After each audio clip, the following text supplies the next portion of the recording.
The following program contains scenes and language of a frank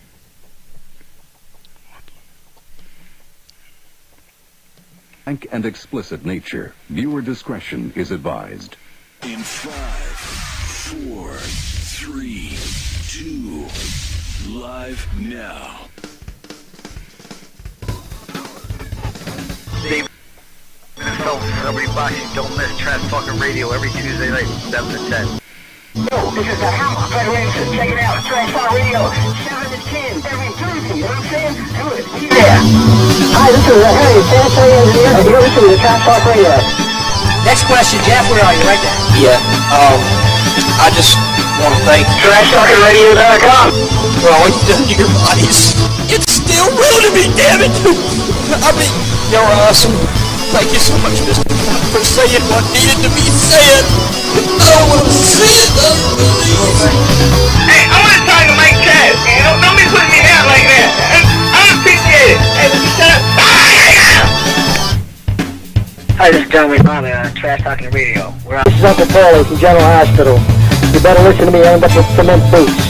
Every Tuesday, 7 to 10, TrashTalkingRadio.com. Be there. I'm Melissa Bacelar. Oh my God. No. Oh my God. No. No. It's Trash Talking Radio. It's Tuesday. It's 7 to 10.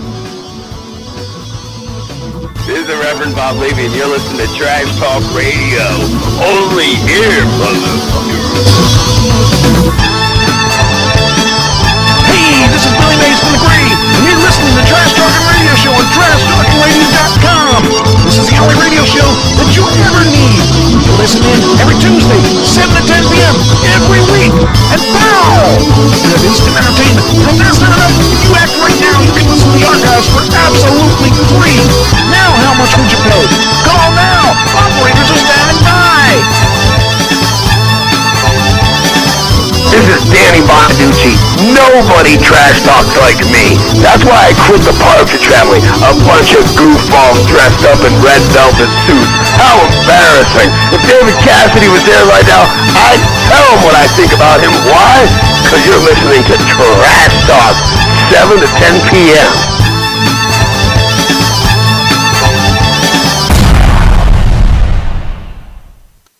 Welcome to the Trash Talking Radio Show. Please take a seat and help yourself to the snacks and beverages. The show will begin in just a few seconds. Are you ready? Are you seated? Please welcome your host. He is the singer/songwriter of the Uncle Sam Band. He is the host with the most, Mr. Tuesday Night, Every Woman's Fantasy. He is the manager of champions, singer of songs, and actor without a script. He will be the first against the wall when the revolution comes. He is a lover of life.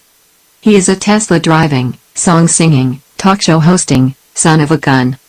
Please welcome the Vital Idol, Classy Mike Trash. Trash Talking Radio Tuesday night. It's the best night of the weekend. I'm almost there. It's just things, whenever you least expect something to go wrong or right or whatever, it doesn't go that way. Hey, there we are. Hashtag it must be Tuesday? Yeah. Yes. All right. Had to fire my crew. I got a stand-in. Now, I'm going to try to do something that's... I know I'm going to regret this, but I'm going to try to make this work. There's what I need. And I need to put it in this hole here. And if this works, I'm going to be happy. If it doesn't work, I'm not going to be happy. And it doesn't appear to be working. Why? I don't understand why it's not working. This is really stupid. It should be working. But for some reason, it doesn't want to recognize my mouse. And that's what I just did when right before the show started, it wouldn't work, so I went to reboot it, which is the worst thing you could do. And hey, it's working. Yay! Yes, now we got at least a mouse, and I guess I won't be able to look at anything up on the other screen except the screen, so it doesn't show us up there. So it's okay. So let me try to. I'm gonna really play on the edge here. Let's see if this works over here. I doubt that it's gonna work over here because that'd be just so easy. Nothing can be so easy sometimes. No, not with the show. Now, where'd I put it? There it is. Yeah, it's not working up there.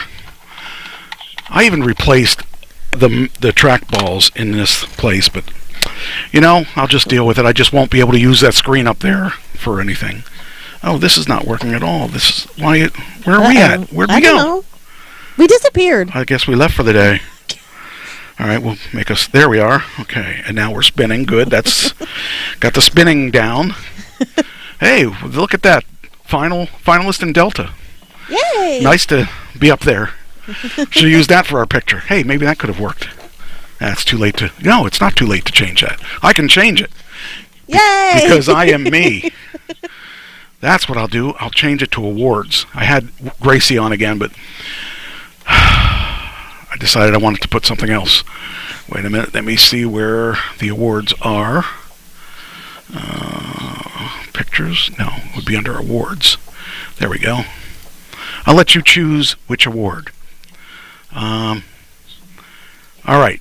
You can choose the Artflix, BIFF, Cineplay, Crown, Delta, Ediplay, Indie Fair International, International Sound Video. Actually, that's probably one of the newest ones.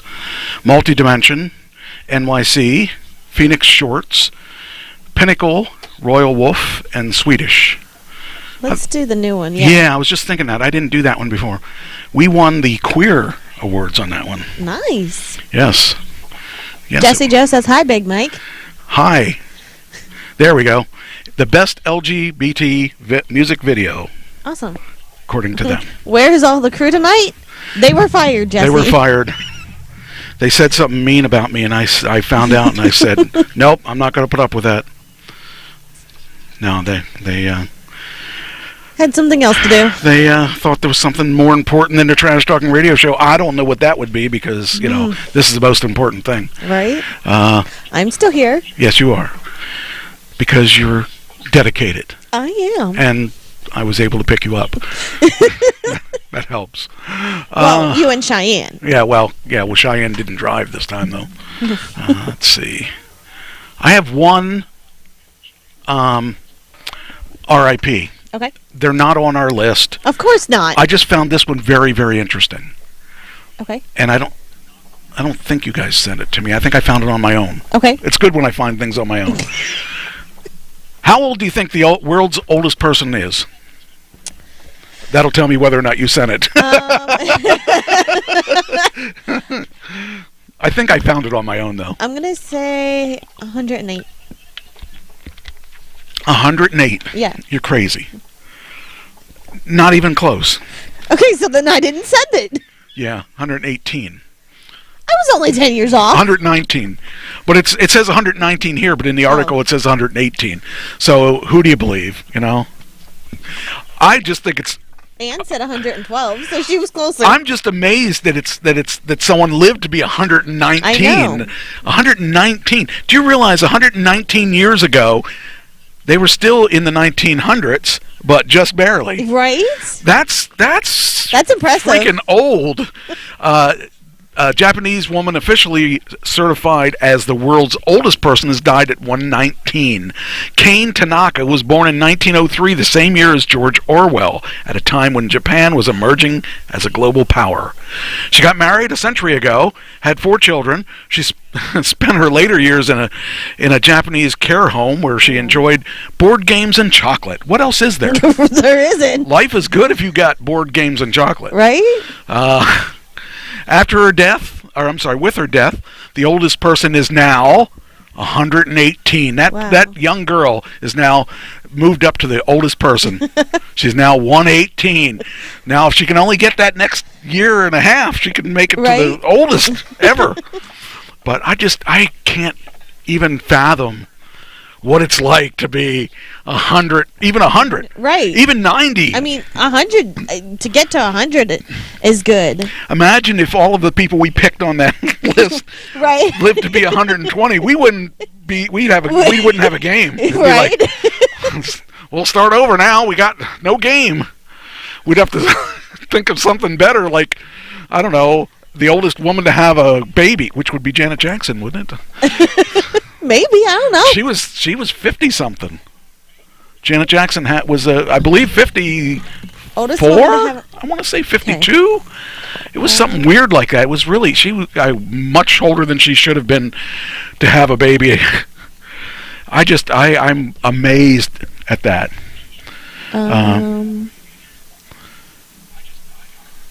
What does it say? 66. Yeah. 66 and 358 days, almost 67. When she gave birth to twins. I just can't even imagine. Can you? I mean, you being a female and having had children, I'm sure that takes a toll on your body. Oh, it does. I mean, my one manager's pregnant now, but even my pregnancies, like, I had sciatic problem with them. The baby kept laying on my sciatic nerve, and I have issues with it now, but that took a lot out of me. I'm sure it did. I'm just amazed at this 119. Whew. You know, if she never accomplished anything else in her life, that was a big accomplishment. So, yeah. And I'll bet you Social Security didn't. Oh, they don't have it over there probably, but 66. How is that biologically possible? Yeah, I would think that too. I don't know.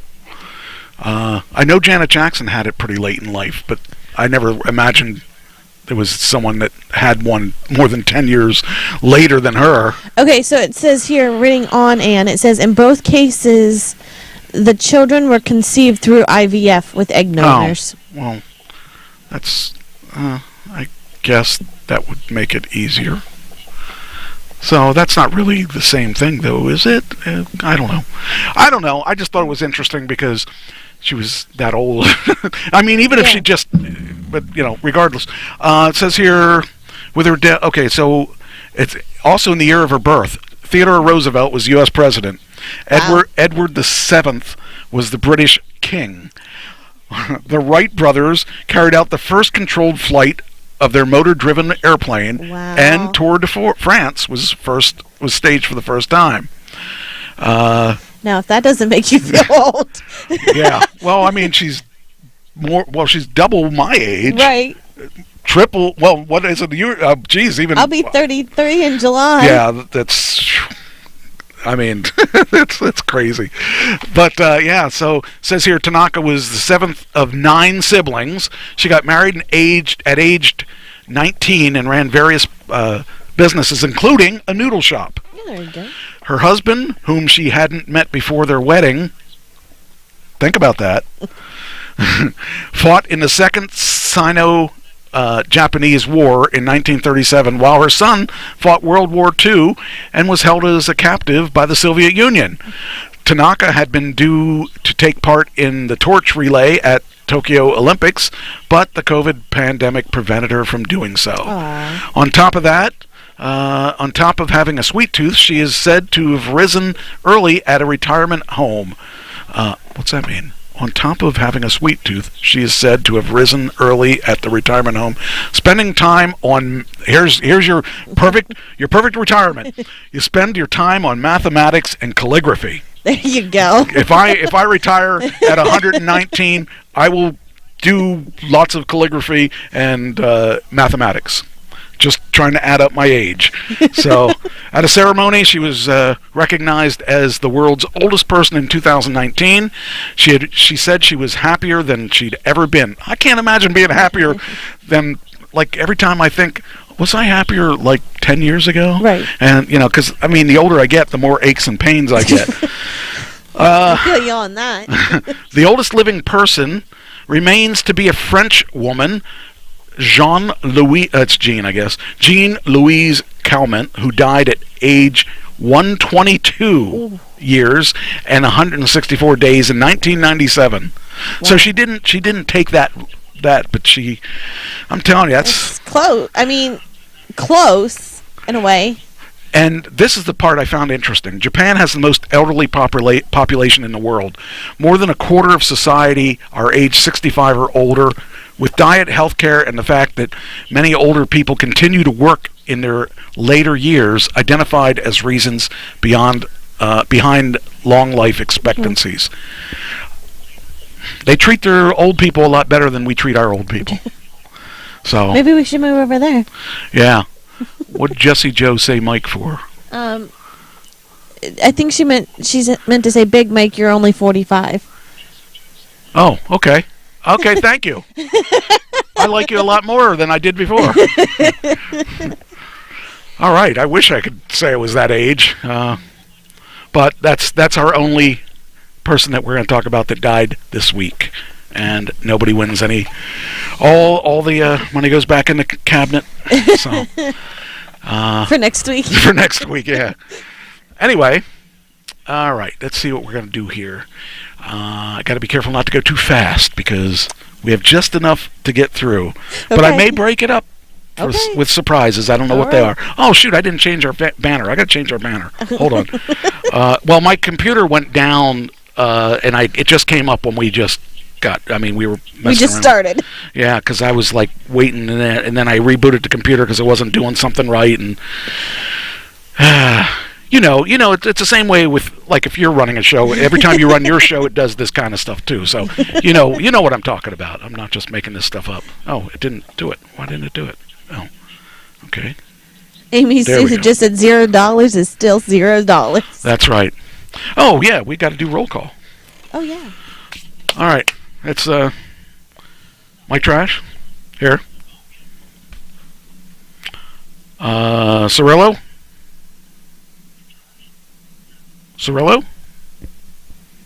Nope, not here. Trish?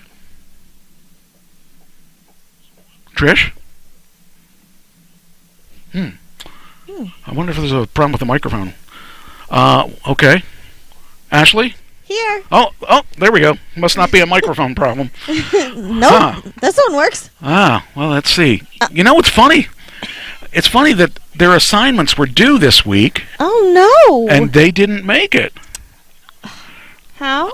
I guess I got to dock $5,000 from Trish and $5,000 from Cirillo to make it fair. Mm-hmm. And I'll tell you what. I'll give you 5. I'll give you 10. Okay, you can have good. all 10. All right. So there you go. Well. What? Mom says she's in the chat room. I'm sorry you're not here. We are working remotely. When you work remotely, you don't get your money. You got to be here. It's kind of like I don't know what you're doing. You could be naked in your living room for all I know. Not that I want to know that, but especially if you're both working naked in the living room. Oof. I don't know if I want the images. Wait a minute. There's 3 of them, isn't there? Yeah, there's 3 of them there. That's oh my. The images, oh, my mind. I think that guy that, he could pay you the $5,000. Oh, I'm so cruel. But fair.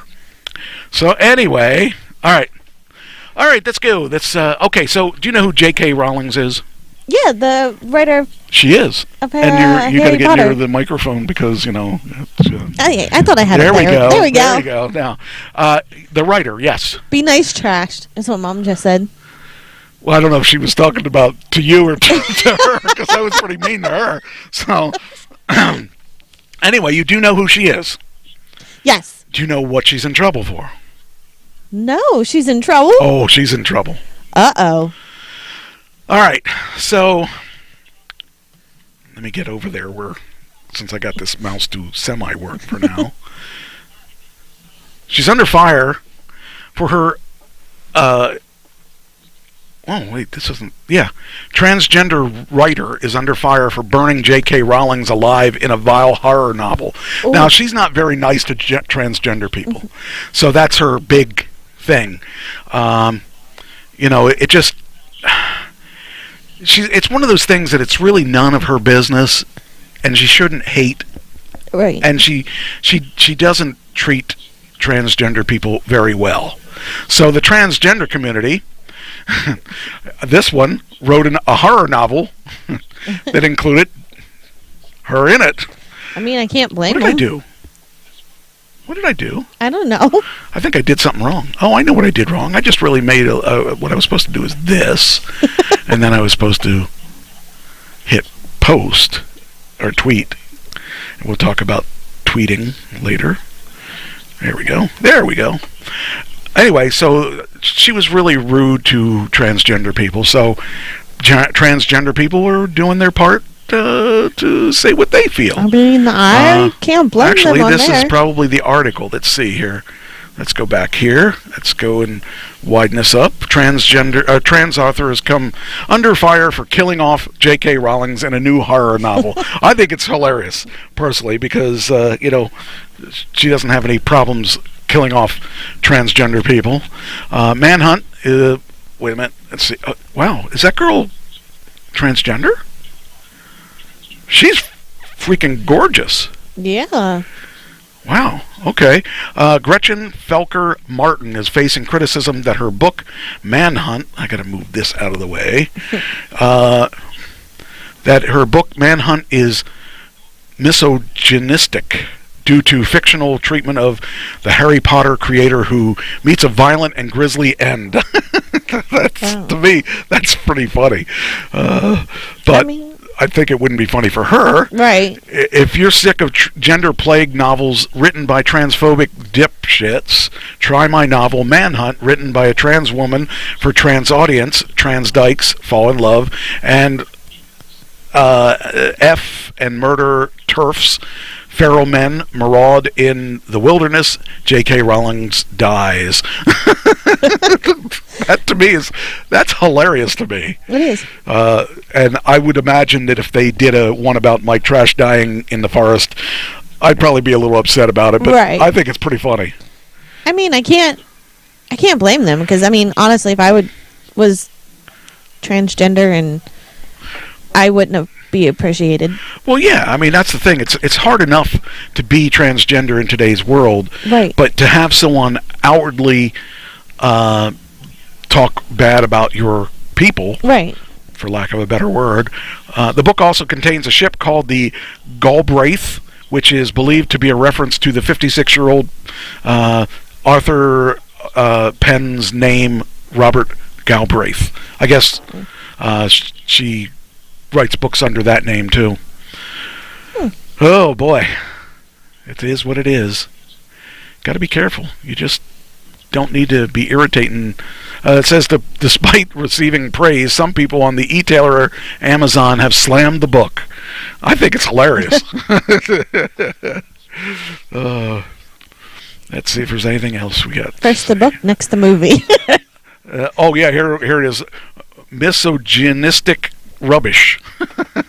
The book is abuse of women and nothing more. A porn fantasy written by a misogynist. I have no idea how this even got published. The existence of this book proves once again that misogyny is all right as long as you identify as a member of a certain group. So these are pretty nasty. They weren't too nice to her. I mean, not to Rawlings. I guess Rawlings has a pretty strange or pretty wide audience. Says if you want to read a messed up individual's unhinged violent sexual fantasies against women, then this is the book for you. Hey, this is great, just the book I want to read. That makes me want to read it even more. Incredible writing, highly recommended. However, not everyone hated the book, with one review writing, reading this book is like having your brain put in a blender. It's wild, gross, horny, disgusting, tragic, and hilarious, all whipped together into an extreme horror smoothie. I like smoothies. I don't know if I like extreme horror smoothies. In other words, I loved it. There's something extremely satisfying about trans women shooting turfs. And while it's absolutely not something I'd advocate in real life, it's fun in fiction. That's a pretty interesting review of the book. Right. I just kind of think that if J.K. Rowling has issues, she should keep them to herself. Oh, so that picture, that lady there, that's J.K. Rowling. Oh, really? Yeah. Oh. So I was going to say, she really looked cute. Anne said about it, and then Amy said something. So I actually went and looked up J.K. Rowling's, and that's her. Oh. That's J.K. Rowling's. Well, she's looking good for a 56-year-old straight woman, I guess. She has been in an opposing ideological battle with the transsexual community since she made her stance on biological sex clear in a social media post made a few years back. Yeah, I mean, I just think it's ridiculous. She should just stay in her own lane. That's, I mean, if you don't like transgender, that's fine. You just stay in your own lane. You don't have to date one. You just stay in your own lane. I mean, you know, I'm not dating one either. I mean, but I don't have anything against them, and I know a lot of them. So, anyway, and it says here, Harry Potter star defends J.K. amidst trans row. So, some people like her, some people don't like her. I don't have any feelings for her one way or the other. I just think she just, you know, it's none of her business, and she should just. Sometimes, you know, it's like asking a cop to put out a fire. Right. You know, the cop's good at what he does, but he's not a fireman. So she should stay in her lane. It's, what's it say? Apparently Apparently you do know it's 50-50 when it comes to books and writers. Yeah. But the thing about book writers is that they get paid for writing books. Yeah. They don't get paid for their opinion, though. Anyway. All right. And then, oh, yeah. Here you go. J.K. Rowling's ruffles feathers again. Slams cops for letting rape suspects ID as women. So, this is really... Again, this is really... a rapist can be anything. A female can rape a man, or a female can rape a woman. And so I don't think that it really I mean, I don't know. I just think that, again, she's out of her lane. She should stay out of, I mean, that's my opinion. But I mean, everybody has an opinion. That's right. Just like women at a store. By the way, if we have issues, which I don't see the issues right now, but earlier I had issues with the internet, so if I have issues with the system being slow and stuff, it's not our fault. It's not us, it's the system. I was trying to watch a special on $276 million house, and it was so slow I couldn't watch it. I mean, it was getting, no offense, it was getting on my nerves too. I was just letting it go. Yeah, it sucked. I didn't want that to... Although I kind of do want to watch it at some point. That house is so big. It's funny, I saw one that was an $80 million house, and it had a 20-car sunken garage, and when they went into the garage, all you saw was this riding mower. Even though it'll hold all these cars, the only thing that was in there was a riding mower. Right. They couldn't afford the cars, they could only afford the riding mower. But anyway, all right, let me see. Did I do that? Did I do this yet? I think I just did it. Okay. I want to make sure. Okay, so, all right, that's enough of the J.K. Rowling stuff. I never saw any of the Harry Potter stuff. And oh, here Anne has, so it's okay for trans people to voice their opinions, but it's not okay for others who do not agree to voice their opinions? Well, the thing I say is it's okay for trans people to voice their opinions against someone that's voicing against trans. That's the way I feel. Yeah. So I mean, all that trans people want is to be treated like equally, a normal person. Fair. Yeah. And when JK gets out saying what she says, her garbage, it's none of her business. It's not anything that affects her. So they speak out against, her, and her fans get upset. Yeah. And I think it'd be cool if everybody would just stay in their own lane and do their own thing. Mm-hmm. But, All right, this is the most important story of all that I'm going to talk about now. The biggest story about my hero and chairman of the board, Elon Musk. Yes, Elon can save Twitter despite what liberal loons say, and here's how.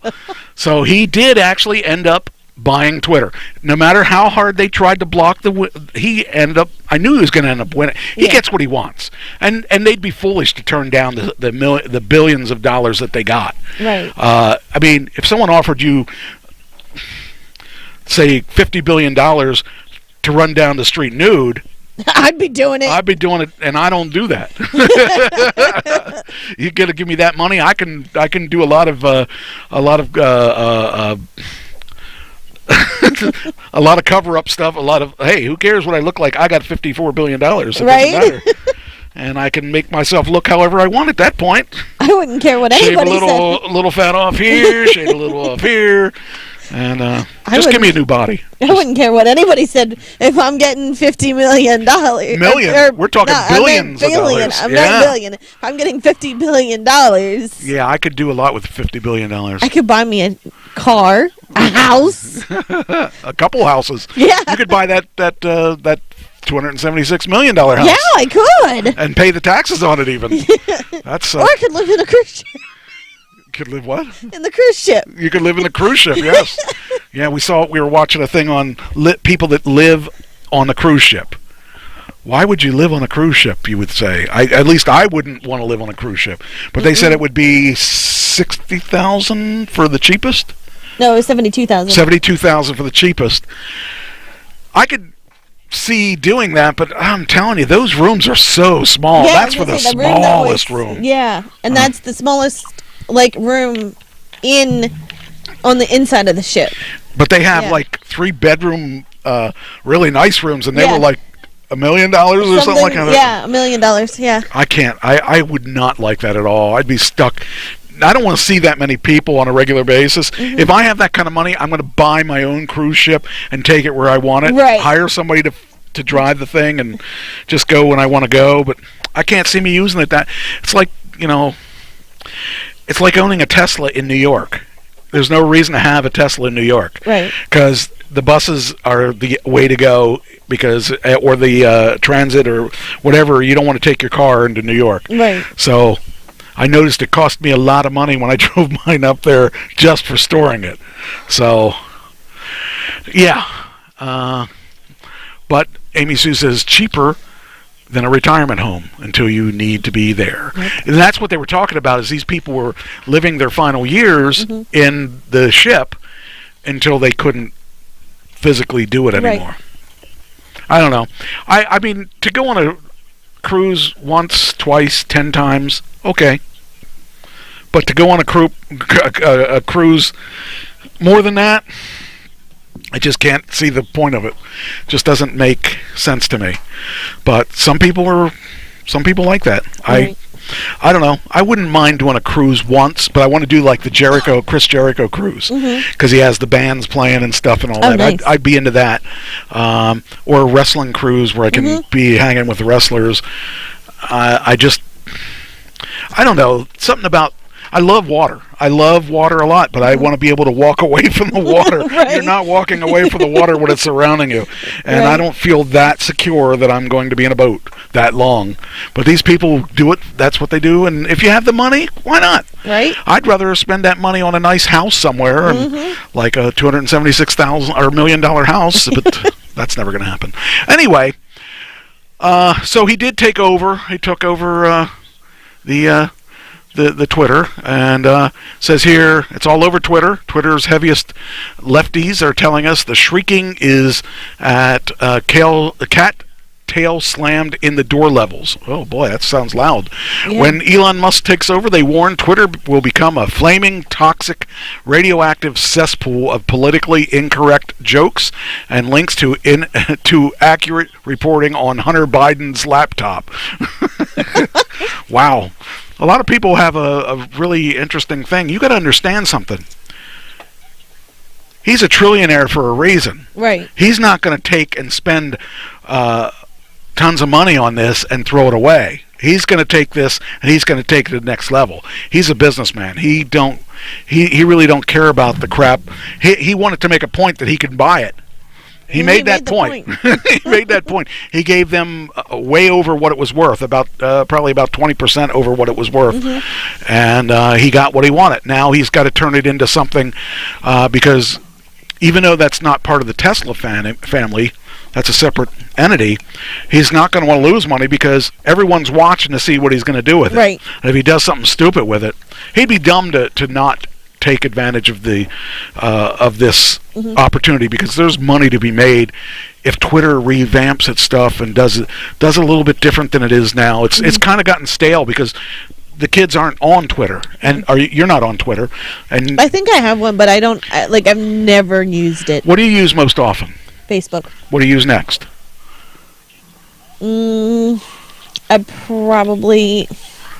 I really don't use anything else but Facebook, to be honest with you. I think you're the... I mean, I use Snapchat to talk to Kylie sometimes, like to video her. But you're probably not the norm. I think everybody's into Instagram and Pinterest. I do have that. I think my Facebook is linked to, like, my Instagram, so... And that's only because Facebook bought them. And right. Facebook owns them all, so owns a couple things. But I mean, for the most part, I use Facebook and Twitter. And the only reason I use Twitter is partially because of the radio show, but also because the film festivals are all done on that. And I had 8 more people follow me or friend me or follow me or something from Twitter. But I mean, that's a preferred way for some reason for the film festivals, and I can't understand why that is, but they are. And I'm starting to see a lot of Instagram followers that are on the film festival circuit too. I watch TikTok actually. I need to start TikToking, but as I don't. Much as I mean, I used to make things when I first made it, and then of course Kylie, my daughter, took over, and I haven't really done anything since. So I need to do TikTok, and that's what all the music people were telling me. So I'll probably end up starting to do TikTok. I can't stand it. It's so stupid. My head hurts. It just keeps going on, and I just like try to understand what people like about it. So I don't know. I guess I'm getting too old for that. Maybe I'll be in the 119-year-old. Anyway, on the right, many people I respect, such as Charles C.W. Cook of the National Review and Megan McArdle, or is it McArdle? Looks like McArdle of the Washington Post, think Twitter is beyond saving. As McArdle points out, Musk can hardly run Twitter himself, and young brainwashed zombies from the cult of woke ultimately make the uncomfortable decisions about, which presidents to ban. Musk can't possibly clean house and bring in reasonable centrists who love free speech to staff every moderating job.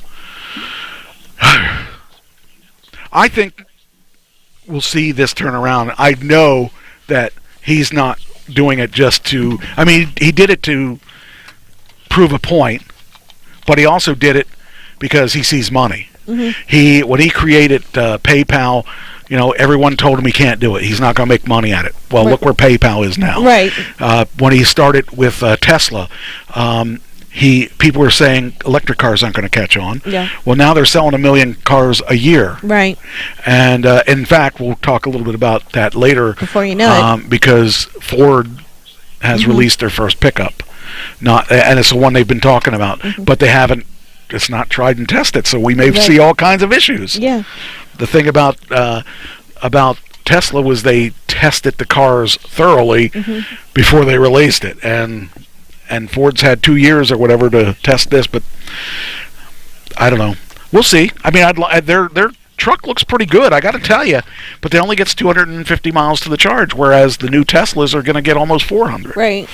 You got to play with the right tools and there's a lot of good cars coming out that are going to be interesting to watch. I feel before you know it, almost everything's going to be electric. It will be eventually. Well, mostly, yeah. And the new Ioniq is a very interesting car that is about the size of a Prius. In fact, the Ioniq originally was exactly like the Prius, but with the Ioniq name. They had a partnership or something with them. And the Ioniq got a little bit higher mileage than the Prius did. This new Ioniq is pretty sexy looking, and because it's smaller, it can get much more mileage on a smaller battery. So we'll see how that all works out. Anyway, next, Musk's first victim of Twitter is an electric car guy. Musk's first victim, Fisker, CEO, deletes his account minutes after the deal's made. So to prove their point, we're not going to use it anymore because, I really think this is a good thing for freedom of speech. Yeah. But I think that, unfortunately, they're going to have to moderate it. Whether they like it or not, they're going to have to moderate it because there are some crazies out there that are going to screw it up for everybody. Of course. There has to always be that one person. Yeah, there's going to be, whether it be white supremacists or whatever, there are going to be those people that are going to mess it up. And it's a shame that that's going to happen. Mm-hmm. It's a shame that people can't monitor it themselves. Right. People can't be smart about it. But, this guy, like I said, he deleted his account, and just that was kind of like, well, I'll teach you. I'm going to just delete my account. Well, guess what, Mr. Fisker? No one cares. I was going to say, no one cares. Fisker was a failed EV company back in the day, and they're still failing. And they make really sexy-looking cars, but they can't hold up to the market. Mm-hmm. And, it's funny. It says here, the Danish CEO, Henrik Fisker, of the EV Fisker. I've heard about Fiskers a long time, probably 12 years ago. Mm-hmm. They had one out right as Tesla was starting, and it was the hottest car out there. It was sexy looking, it ran and everything, but they're 12 years later or 14 years later, and it's still not up to par. They should have theoretically been where Tesla is today. Yeah. But they didn't. So it says before tweeting, the guy's name is Henrik Fisker. Before deleting his profile, he tweeted, "Please follow me on Instagram from now on if you want any more updates." Okay, I'll be right there. Yeah, right. Hold on, wait. Let me get this. Could I have that again? Where are you at on Instagram? Yeah. I don't know that anybody's going to follow him, but here it says in the early 2000s he worked for Aston Martin, and he entered before entering an early design consultant to Elon Musk's Tesla in 2007. He founded Fisker, made one of the first plug-in cars, the Fisker Karma, which I will tell you is a sexy-looking car. Actually, I'll show you what it looked like. It looked really cool. Because I wanted one of those. When I saw one of those, look at that car. That car is sexy. It is a freaking... You're going to buy me one of Red Office Fisker? Nope, no Fisker. You gotta, okay. I'm a Tesla lover. Okay. There are some cars coming out that have my eye, though. I like the new BMW. But this is a two-door. No, that is a four-door. That is a four-door. That's four-door. Okay.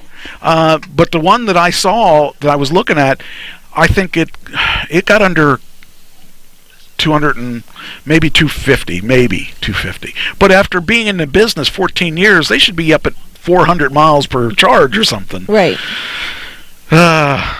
You wait till my Aptera comes out. That's going to change the industry. If someone doesn't buy them first, I mean. Yeah. But I think it's really cool. So if you're looking for Mr. Fisker, go to Instagram. He will no longer be on Twitter. Okay, I said it was 54 billion. It was 44 billion. So he won't be able to buy as big of a house. I'm telling you. I just want to know what it's like to have $44 billion. That would be awesome. In our dreams, right? Yeah, unfortunately. All right. Oh, well, this is more on the Twitter thing. We don't need that. This was interesting. Elon Musk took aim at Bill Gates on Twitter. You better be careful. They're Twitter police. Oh, wait a minute. He owns it. That's right. Wouldn't it be funny if he got blacklisted off his own thing? Right. Well, why do you think he took aim at Bill Gates? Bill Gates is a guy that does all this this stuff for the world and likes to take care of the world, Earth, and all that. Why would he be picking on Bill Gates? I have no clue. Well, it's really kind of a simple thing. Of course it would be. It's one of those guys that he does believe in his belief. He does believe in his causes, but he doesn't quite believe in the electric cause. In that he short sold. What that means is, on the stock market, you short sell something because you think it's gonna drop in price. Right. And then you buy it once it's low and you get it build up again. So that's called a short sale. Well, Bill Gates short sold a bunch of stock. And Elon Musk said, why did you do that? I mean, because if you're believing in Tesla stock, you shouldn't, because you believe in the planet, because he's working in initiatives to give water to countries that don't have water and clean the air up and everything. Why would you sell stock of electric cars? Because that would be counterproductive to what your beliefs are. Right. Well, Bill Gates needed a little money, I guess, because he doesn't have nearly enough money. No, not at all. He can't buy that $276 million house that I want to buy. So, just kind of weird that it's just, each of these guys are shaking at each other. I just think it's funny. I mean, I would love to be able to give back to the world like these people give. Oh, I already did this. I keep trying to do this again. But yeah, I mean, it just is one of those things that these guys are just kind of busting on each other. Musk added that he was in no mood to collaborate with Gates after the software pioneer confirmed that he did not close out his 500 million short position on Tesla. 500 million. Now, I got a lousy 40 shares of that stock, and he's got 500 million tied up in that. I can't even tell you how much money or how many pieces of stock that is, but I would imagine I bought mine at, well, let's say he bought it at the same price I did, 500 a share. 500 million. That's a lot of shares. Anyway, that's the... Maybe he can share some of his shares? Oh, Bill doesn't share anything. Bill believes in taking care of Bill. But I shouldn't say that, because the Gates Foundation has been very good with giving back. Okay, so the next thing is... so the first thing that he tried to do with his Twitter was tell Trump, come on back. We'll open you up. Problem is, Trump said he won't return to Twitter, even with Elon Musk in charge. Why can't everybody just get along? That's... They're all waving their penises. Who's got the biggest one? That's it. Right. It's just funny, because seeing all these billionaires... what's this? We got a thing about President Donald Trump. What's this? Exclusive interview with the 45th president. Yeah. So it's just... I'm thinking... it just messes me up thinking about these guys having that much money, and they're talking about Twitter. Well, geez, can't we think of better things to talk about than Twitter? Right. Yeah. Elon Musk's potential takeover, that was written before he took over, had some was hoping Trump's ban and all that stuff would help him come back. He offered 41, what did they say? He did 45 million, right? Or something like that. So, but like I said, no Trump. No Trumpy. Popular now he's going to he's starting his own thing. It's called Truth Social. The fledgling Truth Social. That's Trump's. So anyone that's interested in, talking to Trump, that's where you got to meet him. So did I do this again? Yeah, I did. Oh, see. All right, so let's see here. Here it said, Trump's Truth Social stock hammered as Elon Musk cuts Twitter deal. So, as he's trying to get this social media app going, that's probably the worst thing he could have done. Worst thing that could have happened was that, that he bought Twitter, because now Trump's social app won't get as many people. Oh, boo. Yeah. He'll maybe, instead of getting 30 billion people, he'll get 25 billion people on his app. I don't know. I think it's funny, though. All right. Is that the last Trump-Elon article? Yes.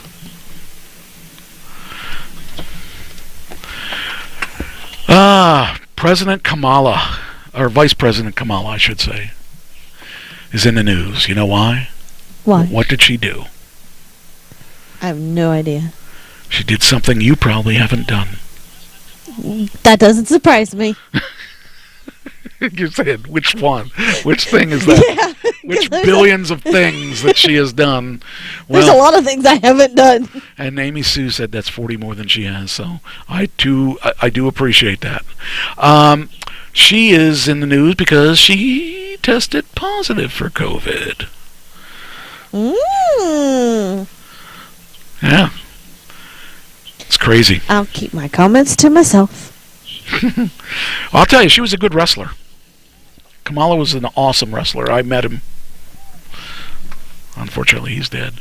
But anyway, that's kind of an interesting thing that, you know, That's not what I wanted to do. Yeah, what are you doing? I'm trying to get this. Yeah, I'm trying to get this up because my daughter actually asked for the link to the show. Oh, okay.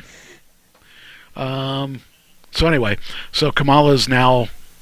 I imagine that they're not really spelling it Kamala. I think she's Kamala or something like that. But I call her Kamala.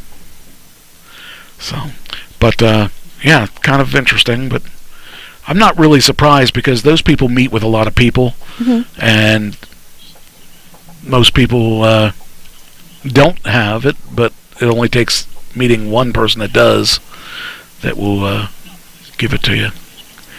I'm flying next week, and that has me concerned that I'll be in closed quarters with people. I haven't done that. What, fly? You never flew? Never. Boy, you girls up there, you aren't worldly, are you? But yeah, I mean, it's you know, I've flown a couple times. It's okay. I'm just kind of. I'm not looking forward to being in that close of quarters with people that I don't know, and you don't know where they were and all that other stuff. All right. Okay, next story. Oh boy, I'm burning right through these. I better slow down. Okay. The Batman was released on HBO. How do you think it did? Now it was out in the theaters for 2 months or 6 weeks or something like that. I would say 10,000. I think that's too much. 10,000 what? Dollars? Yeah, sure. Well, no, not they. You don't have to pay when it's on HBO. Oh. See, I'm used to our old game.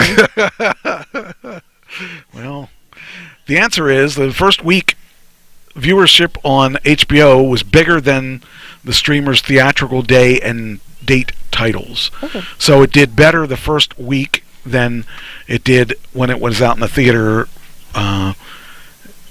the opening day. Which is actually pretty good considering that the biggest fear that a lot of these people have is that if they open it the same day on HBO as the theater, the people that are going to the theater aren't going to go to the theater. Right. That's not necessarily true because I happen to like to go to the big theater because of the big sound and the big picture. Right. I really miss going to the theater all the time, but I just. Well, like I said, on Sunday I went and saw Sonic 2, and when we went to the theater, we went down front because they had these nice kind of reclining chairs, so it helped you look back. And I mean, we were the first ones in there and the only ones in there for quite a while, right till the show about started, and then it kind of started filling up. But I don't like it being. I mean, I really don't like the way it is now because I used to love to go to the theater. We used to go every week at least, and sometimes 2-3 times a week. And now I just don't. I don't really want to go out because I'm afraid of the people of Yeah. getting sick. Yeah. I'm not afraid of because most of the time I don't get close enough to. I don't leave the house very often now Right. because Thursdays is about the day I'm out most.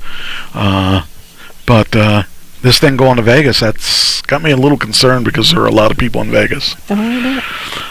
But we'll see. I mean, hopefully I don't catch it. you can always again. wear a mask if you want. But it doesn't. That's just to protect other people. Right. That doesn't protect me. You're right. That's the thing. I mean, people talk about that. Well, all you got to do is wear your mask. Well, then I'm protecting you. But what about me? Right. I was hearing on Howard Stern. They were talking about that. They were talking about why I wear my mask everywhere. Yeah, well, that's good that you're protecting other people, but you're not being protected. Yeah. All right. This is a bizarre story, and this just happened the other day. The guy went to the Supreme Court. Did you hear about this? Mm-mm. Well, when they talk about lighting up, he lit up. Oh, no. He lit himself up in front of the Supreme Court. Now, I don't know what the latest is on it. I think I got a name on him. That's the latest. Oh, here it is. Let me put this in here. When they first posted it, they didn't know his name. So when I put it first in here, I didn't have his name. But now I have his name because there was a later article. I think I put this in like Friday or something, right after it happened, whatever day it was that it happened. Well, my daughter just messaged me. She's watching. Well, tell her I'm glad. The guy's name was Win Bruce. He dies after lighting himself on fire outside the Supreme Court. So they actually do know who he is now. I just don't understand why people do stuff like that. I don't know. I don't think that his point got across because we should all know why he did it. Right. And none of us know why he did it. So he failed in that aspect. Here it is. Wayne Bruce died. Oh, wait a minute. I might know. Maybe we do know. Oh, back it up. You mean Win, not Wayne? Win Bruce. Okay, back up. Let's see. This said why. Okay, let's look and see. Let's see what happened here. Let's see what the miscommunication was. Well, there he was. Not a bad-looking guy. Why would he do that? Doesn't look that old either. Climate activist Win Bruce of Boulder, Colorado died Saturday. A day after he set himself on fire on Earth Day outside the United States Supreme Court building.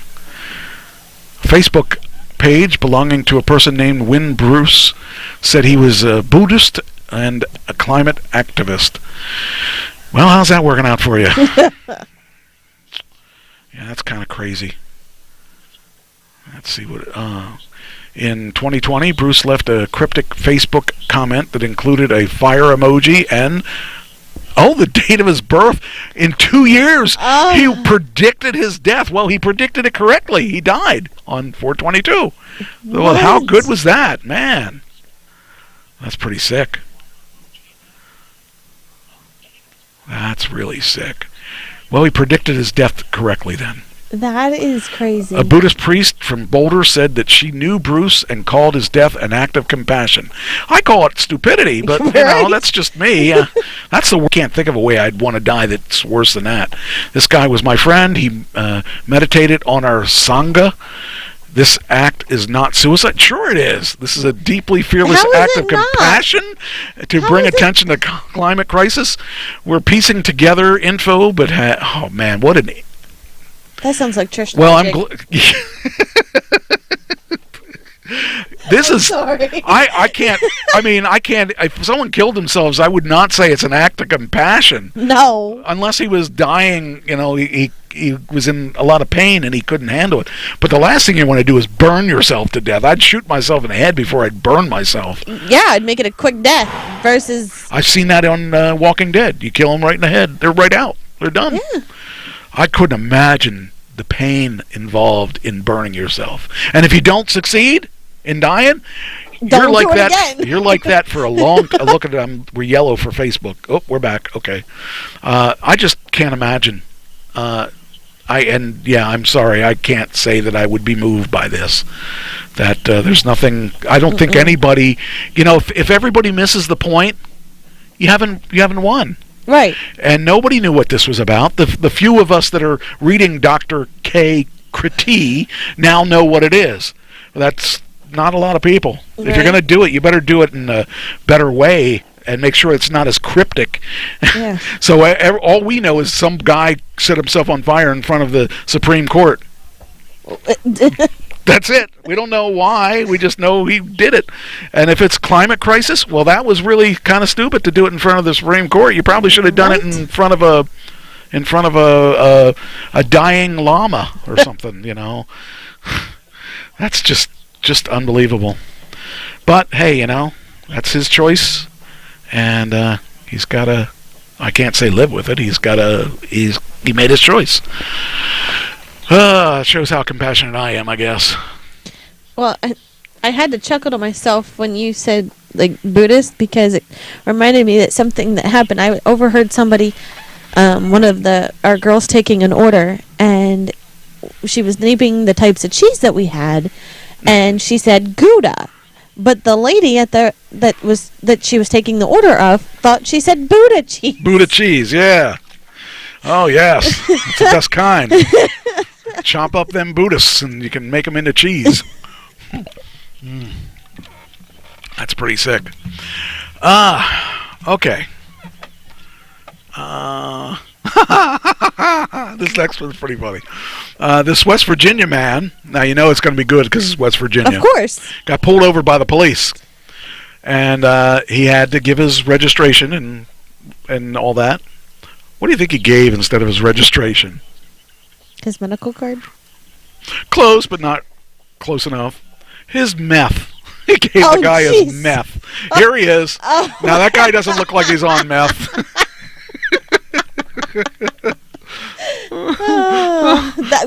Way to get that. Buddha cheese, yes, real medicine.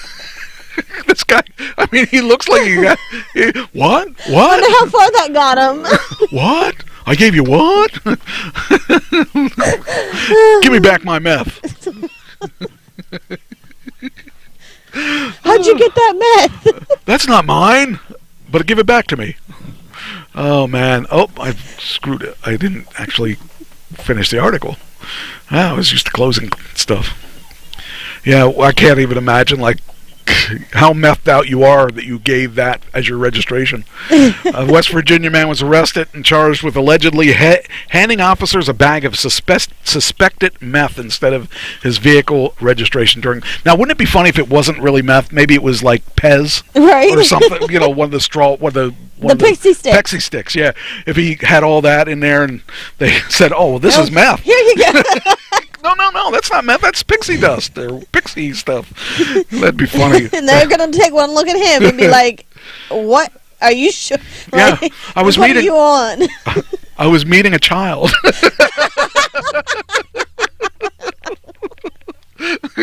Oh, now I'm making him a child rapist. Oh man. That's, by the way, we were changed on YouTube. We're no longer family friendly. What? We're adult content. Oh. Yeah, I can't understand that just because we talk about everything we talk about. We've been classified. Anyway, so yeah, I wonder why they thought that he was on meth. I don't know. The officers brought in a drug-sniffing dog to search around the vehicle. Porter was carrying approximately 4 grams of meth, while passenger Jared Mail had almost 220 grams of meth. Both were arrested and taken to Bridgeport police. Good. Oh, man. Hey, maybe they could have... If they would have used their money right, they could have owned part of Twitter. Yeah. Oh, man. Here you go. I know I've been caught. Yeah, I'm just gonna not fight it. Just put me away. Put me away. All right, next one. This one's sad. She's not. Your daughter's not listening, is she? No, she said goodnight. Okay, good. Louisiana 4-year-old dies after her grandmother forced her to drink a bottle of whiskey as the mother watched. This is a good character. That kind of hits home. I am not happy about that. This 4-year-old's dead. Yeah, and the mother wasn't any better because the mother just watched her do it. Did I do this? Did I do the right one? I might be doing the wrong one. I'll find out in a second. I think this is the right one. Yeah, okay. How can I don't understand how can they think that's okay? Well, okay, so the reason they did it was to punish her because she drank out of her grandmother's bottle or something. A 4-year-old in Louisiana died on Thursday after her grandmother allegedly forced her to finish a bottle of whiskey after believing the child could have taken a sip. The Baton Rouge police said that the mother of China Record 4 watched her drink over half a bottle of whiskey. The 4-year-old's blood alcohol level was a .68. Oh my! When police officers arrived at the family's home, her blood alcohol level was more than 8 times the legal limit for people over 21, which is a .08. Yeah. Roxanne Record, 53, the grandmother of Kadja Record, 28, the mother, were charged with first-degree murder, according to the police. Booking documents for the individuals state that they both became angry after China took a sip from the Canadian Mist whiskey. Roxanne said the bottle was over half full when she forced China to drink the rest of it on her knees while her mother, Kadja, was present. Police said that the mother was present and failed to stop Roxanne from providing the alcohol, adding the child was placed in a bathtub and unresponsive. Roxanne allegedly said this went too far and she ruined everyone's lives after she was arrested. And both of their lives are going to be changed forever because of that stupidity. Mental illness. Mental illness, they are... Oh, that's the heavy drug alcohol addicts. Yeah. It's sad, and it hits home for you because of what you had to go through. Right. But thankfully, it wasn't that much, but yeah. Yeah, it's sad. I can't even fathom. I can't even fathom what would be going through their minds. Yeah. That it would be okay to, say she took a sip of the drink. You said, okay, well, to punish her, make her take a shot of it. Because you know how bad it tastes. Yeah. But she already knows how bad it tastes because she already tasted it. Right. So what are you punishing? It's really stupid. It is. By the way, I want to take a special break for a second to say happy birthday to Anne. So... She's 25. Birthday, she's 25 this year. So again, I think. Anyway, when I saw that, I was just really, really sad. It kind of makes me angry because, in a way, I know.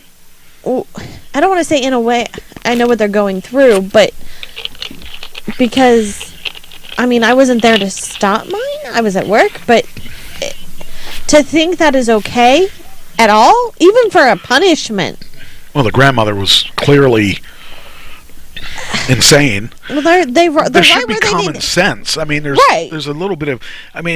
even, like I said, if she took a sip, she already knows it tastes lousy, and she's not going to drink it again. I took a drink of my dad's beer when I was, really young. Right. And I didn't drink beer for... For the longest time, I didn't drink alcohol. I didn't like the taste of it, but, I'll drink. I used to drink here and there. I can't right now, but... Well, you shouldn't. You don't need it. No. Now you're in good company. You don't need it. Exactly. I can't tell you the last time I drank alcohol. I really can't. I don't know. I didn't really drink any kind of alcohol till... Let's say I've never been drunk in my whole entire life. I'll say that. I have. When Pam died, I took up alcohol as my new future. It didn't last very long because I didn't like it. Yeah. And I did end up, one time I had the bed spins, and that's it. that was enough. Right. I said, okay, I like- why do people drink this stuff again? I can't, I mean, yeah, I'm abusing my body, but I really would like to enjoy the abuse, not hate the abuse. Like Ann said, the grandmother is 53, old enough to know better. So disgusting. It is disgusting. It just, there's nothing funny about that, unfortunately. This is just as, almost as, well, this is equally as bad. Oh, God. This is another one. Don't hate me for these bad stories. It's you people that make these stories happen. Toddler Yasim Jenkins was used by father as a human shield in a 2019 Philadelphia shooting. He dies. Look at him. This is not the guy that was shot. This is the guy that held the baby as a human shield. What in the right mind? He's got magic marker all over his face. Right. I would hate to think that was tattoos. I would hate to think that how much that hurt to get those tattoos all over his face. Why would okay, let's talk about that. Then we'll talk about the shooting. Why would anybody? I mean, I don't get the tattoo thing altogether. You do. You're into the tattoo thing, and just about everybody I know. I personally wouldn't do it on my face. I mean, my tattoo artist has it fixed. She actually has her eyeballs pierced, or not pierced, but tattooed. I don't get it. I can't even imagine keeping my eyes open to have a tattoo. No, thank you. No.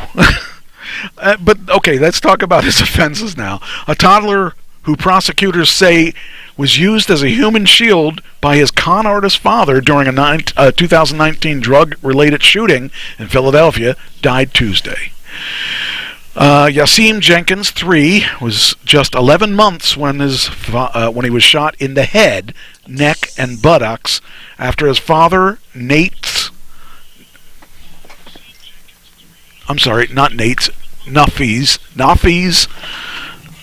Monroe, allegedly tried to buy drugs with counterfeit cash in the city's Hunting Park section. The alleged shooter, Francisco Ortiz, maybe that's Francisco. No, that's him. That's Nafees, maybe. I don't know. I don't know how you pronounce his name. What a name. But the alleged shooter, Francisco Ortiz, 29, opened fire in Monroe's car after the drug deal went sour. I think I did the story on this in 2019.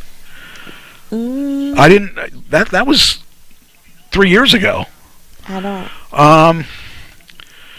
Anyway, when the drug deal went sour, striking Jenkins, who was in the back seat. We're awaiting medical examiner's report on the cause of death, but we have reason to believe that the cause of death is the original injury from that shooting.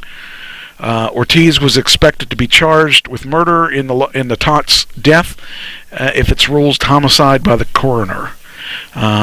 After the shooting, Monroe had been charged with recklessly endangering another person and endangering the welfare of a child. There's the child. Oh. That poor little kid. With a father like that, boy, oh boy, you can tell. That breaks my heart seeing that picture. I just don't get it. Why can't if you're going to do a drug deal, leave your kid at home. I mean, at least if you get caught, the kid can go into some kind of better place to be brought up. But how can you expect the kid to ever really... And yet to use the kid as a... Just because you didn't want to die, so you let your... That's a coward. Kind of wish I knew where the mom was. It didn't say anything about the mother. I'm thinking that the mother must not be in the... Let's see if... let's see. But say, for instance... Wait a minute, here we go. No. Here's weird. Here's something that's really sad. Less than 24 hours later, after Yasim was shot, the same weapon was used to shoot another baby. Police said Nicolette Rivera, 2, died after suspects shot her in the back of the head while opening fire on the North American home. And cops allege Ortiz gave the killers the firearm he used to shoot Yasim. I mean, that...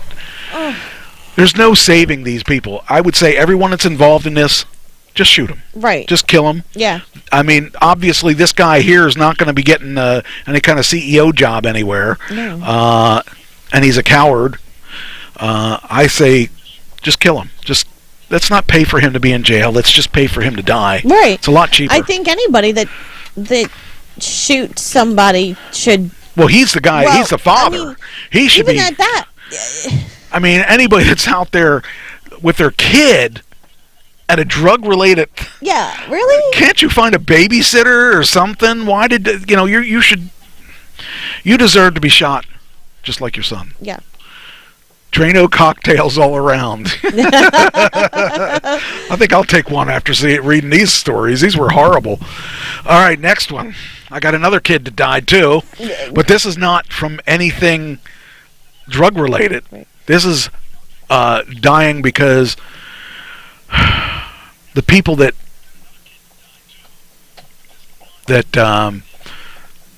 ended up being responsible for him dying were kids.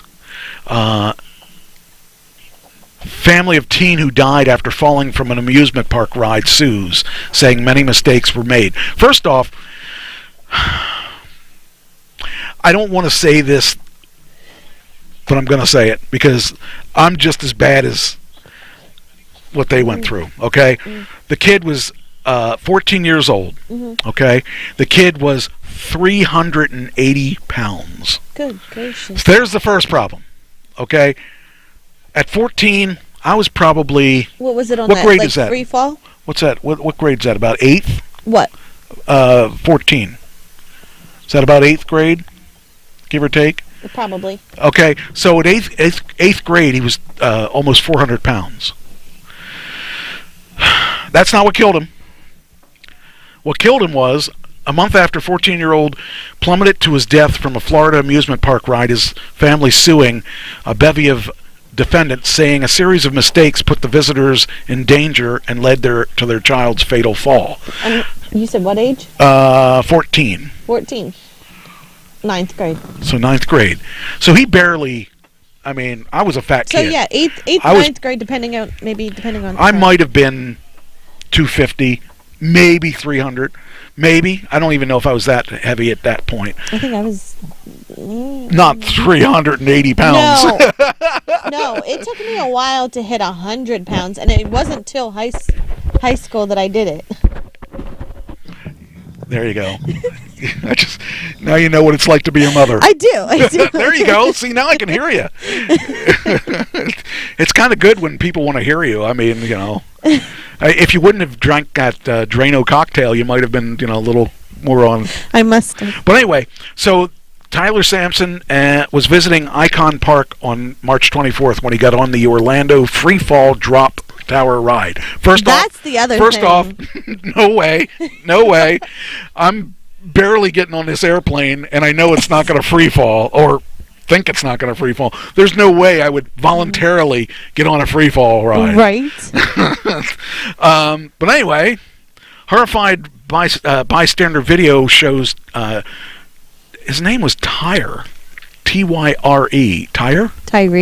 Tyree, maybe. He weighed 380 pounds, the suit states, and was known to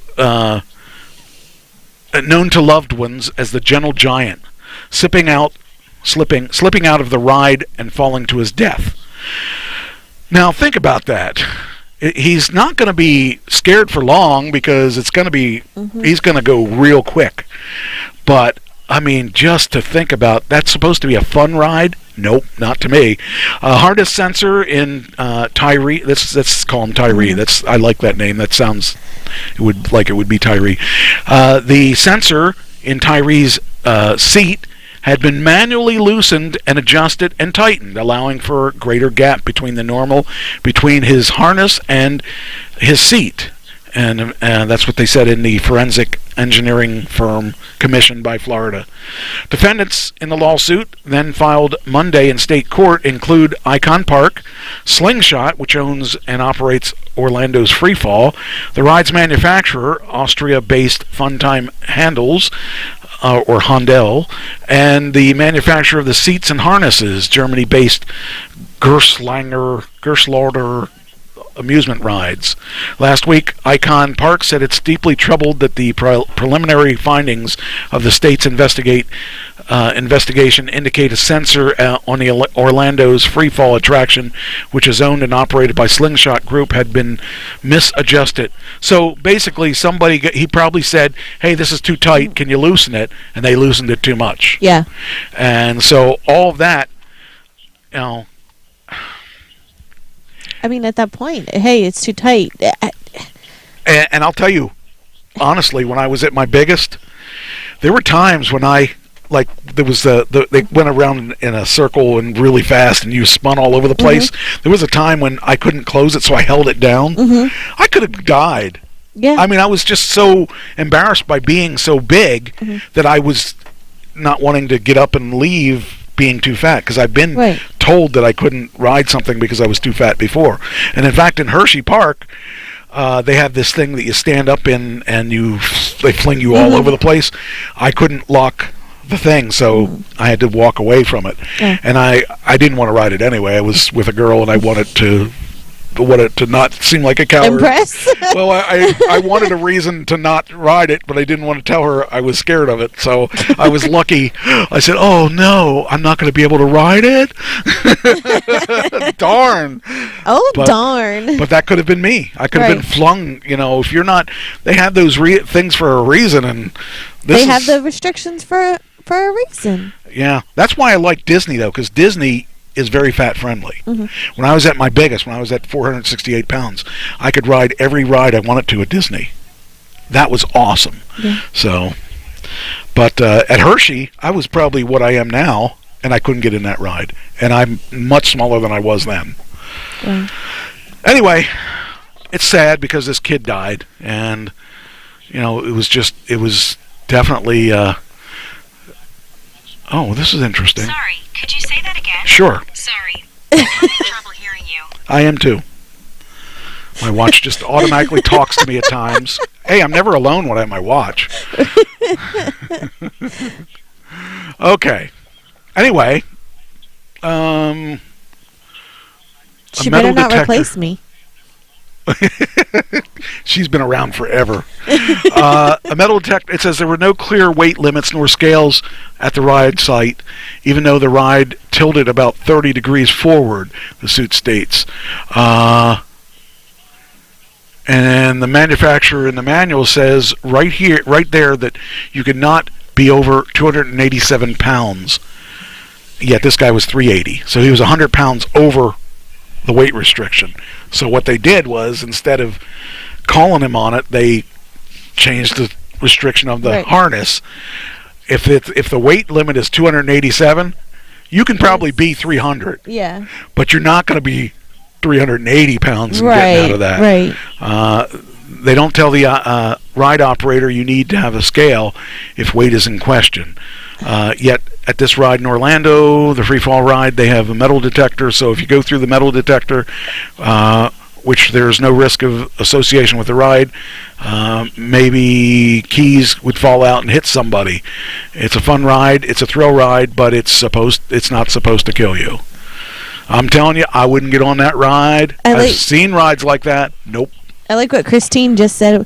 Would rather sit on the couch and watch The Walking Dead reruns than be flung around at an amusement park. Well, who wouldn't? I mean, seriously, that's a good show.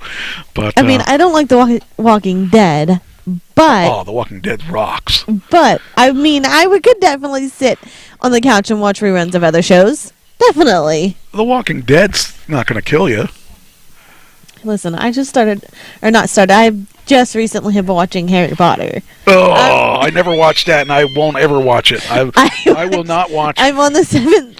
I started watching it with my boyfriend, and he got me watching it, but I won't watch it without him. I had a girlfriend at one point that was big into the Harry Potter stuff, and she saw every Harry Potter movie that was out there, read every book. And she was surprised that I never even knew who Harry Potter was till her. And I have no reason to do that. I have no reason to watch Harry Potter. That's a good reason to break up. And we did. So, we broke up over Harry Potter. Oh my gosh. We'll take a break though off this just so that I can tell you, the DDP movie, The Guardians of Justice. Right. It's not a movie. It's a series. Oh, okay. It's on Netflix. Okay. And there's 7 or 8 episodes. Mm-hmm. And I think there must be more because it ended very weirdly. So it's a weird combination of live action and animation. They tell you these stories in animated form, but then they act out other things in a live form. It's actually interesting. I like this. I like the concept. And I like the series, but it's a little dark. So, but it's good. If you have Netflix and you want to watch something that's a little different, that would be something you could watch. But you got to stick with it because it's not something that through the first episode or two kind of gets you into it, but there's a lot to it. So, anyway. All right, back to our regular scheduled death project here. Okay, this next one is going to get me in trouble, I think. Do you know what reparations are? No. All right. But I'm sure I'll find out. You are going to find out. If you were black, you would know what that is. Okay. So, when there was slavery, there were a lot of black people in slavery. Right. That were the slaves. They played the role of the slave. Now, several hundred years later, we're going to pay them for being slaves. We, meaning white people. Mm-hmm. But not really white people. Harvard is going to pay. They set up a $100 million endowment fund for slavery reparations. There it is. I'm not making it up. I saw that today and I said, what? How many of those slaves are around today? I think next to none. Maybe I could That's what I'm sitting here thinking. I'm like, what? Yes, there are $100 million fund for slavery reparations. Just like, not to sound rude by any means, but you're sounding rude. The $100 million, I'm sure, could be put elsewhere. So how do you determine who gets this money? Right. Can I get this money? I doubt that because I couldn't be any whiter. But, okay, we'll find out. I can get it. Not you, but anyway, Howard University, which is not Howard, Harvard University is setting aside $100 million for an endowment fund. And really, endowment fund, really? We got to call it that? Really? They're probably already endowed. I like what Ann just said. I'm pretty sure I was one of those slaves, or at least I identify as one. So she's trans-slave. She's a trans-slave. J.K. Rowling wouldn't agree with you, but, you know, I think I identify as a slave, too. Me too. If it gets me $100 million, I will. Christine identifies as a slave. Maybe we're all going to be doing okay with this. Anyway, it says that $100 million for an endowment fund and other measures I don't know if they can measure the endowment of a woman. Unless they're talking about... I don't want to know. Unless they're talking... I don't want to know. This is why we're an adult show, I guess. Yeah, we're not family friendly anymore. Anymore? I don't think we ever were. I was listening to an interview I did probably over 15, 16 years ago with New Jack, and I was like, I can't believe I did that interview. And he had a good time with me. We did a lot of stuff I wouldn't do today, and I can't imagine I did it that. If I didn't have audio proof of me saying these things, I'm surprised I'm still alive, and I'm surprised that he was good with what I said, and I can't believe I said some of the things I said. So I don't know if that was really me or if that was somebody impersonating me, but it's scary when I think about it. Anyway, let's talk about this reparations thing as soon as I get rid of this blue screen. Why do I have a blue screen? I don't know what you do. I don't know what I did. Okay. You're the one running that. Sometimes. Okay, so... All right, so Howard University set aside $100 million for an endowment fund and other measures to close the educational, social, and economic gaps. Okay, I admit there are social and economic and educational gaps that are legacies of slavery and racism, according to an email the university's president sent to all the students. The email from Harvard President Lawrence Bacow, B-A-C-A-W, included a link to a 100-page report by his university's 14-member committee on Harvard and the legacy of slavery. Now, you know, if you were in high school today, they aren't going to even talk about this stuff. Right. And that's the weird thing about it, is that we've now abolished slavery so much that we're not even talking about it in our schools. I think that it's important that we talk about that and not just graze over the fact that there was slavery. We should really talk about it, and I know that all of the people not all the people, but a lot of the people in the schools don't want to talk about it, but you can't ignore that it happened. I mean, I think it's part of history. Yeah, but we're going to just ignore that it happened. So, same as the Holocaust. Yeah, that's correct. They don't talk about the Holocaust. It just didn't happen, according to our history books now. And it's funny, because I remember in high school they made us sit down and watch the Holocaust trials. Mm-hmm. Maybe it was a movie, I don't remember, but it was something about the Holocaust, and it really embedded in my brain the Holocaust. Now, chances are your generation did not get to see that stuff. Did you learn anything about the Holocaust? Not that I know of. Okay, so they in my generation they made us watch that. So anyway, all right. So the panel was chaired by Tomiko Brown Nagin. I'm thinking it's Nagin, N-A-G-A-I-N, a legal historian and constitutional law expert who is dean of Harvard's Interdisciplinary Radcliffe Institute for Advanced Science. That's saying a whole lot of nothing. The move by the university in Massachusetts comes amid wider conversation about the impacts of century of slavery, discrimination, and racism. Some people called it for financial and other reparations. The report laid out a history of slaves toiling. Is that toiling? Yeah. On the campus. Toiling? Or is that tolling? No, it is toiling. On the campus of the university, benefiting from the slave trade and industries linked to slavery after it was outlawed in Massachusetts in 1783, 147 years after Harvard's founding. The report also documents Harvard excluding black students and its scholars advocating racism. Okay, I understand that.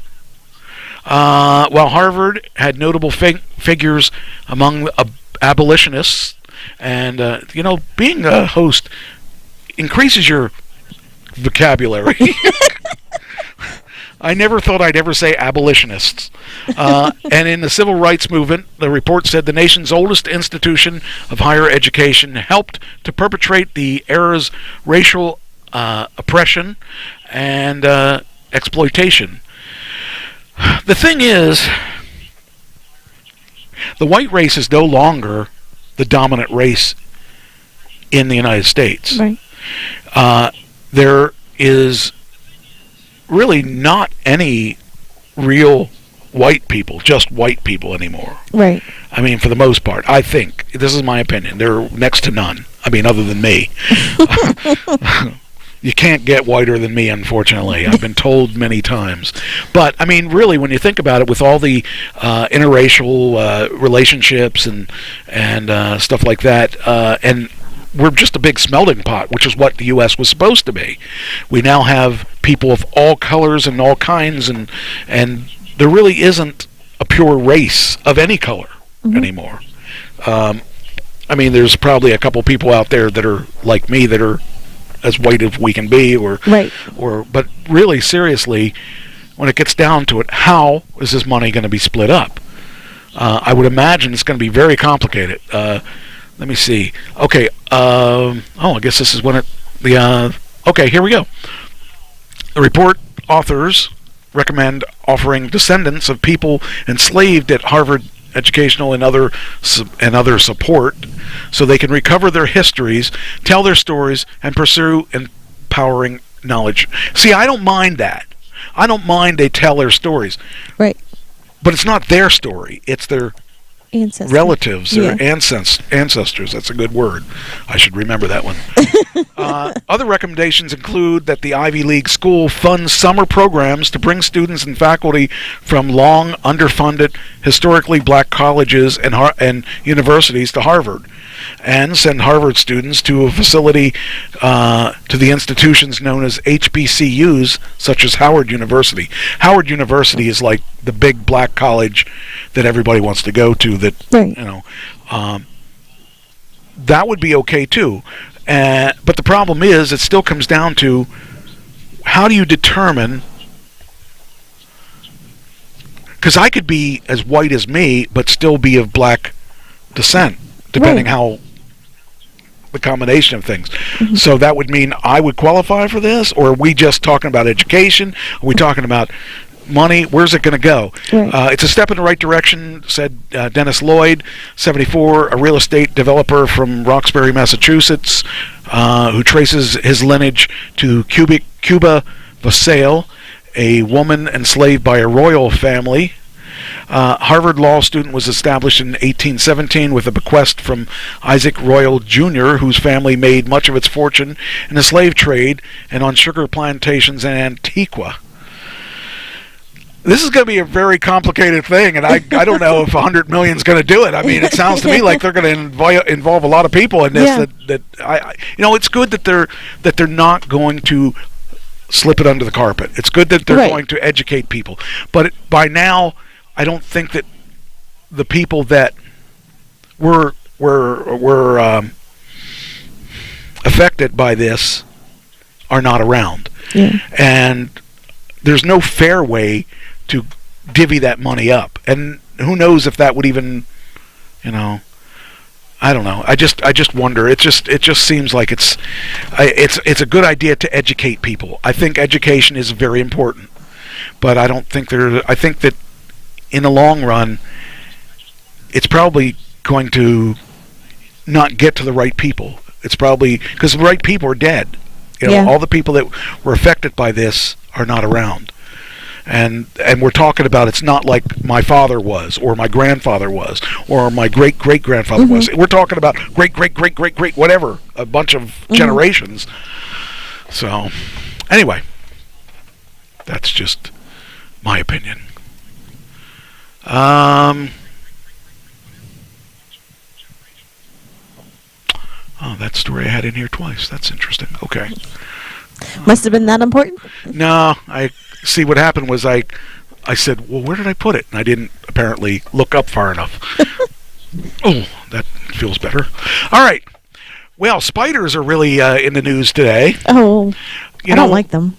Well, it depends on how big they are, I guess. The male spiders don't necessarily like the female spiders either, especially when they're cannibalistic. So these male spiders have evolved. Some of the spiders, the women eat the male spiders after they're done having sex with them. Did you know that? No. You didn't know that. Well, you're not a spider.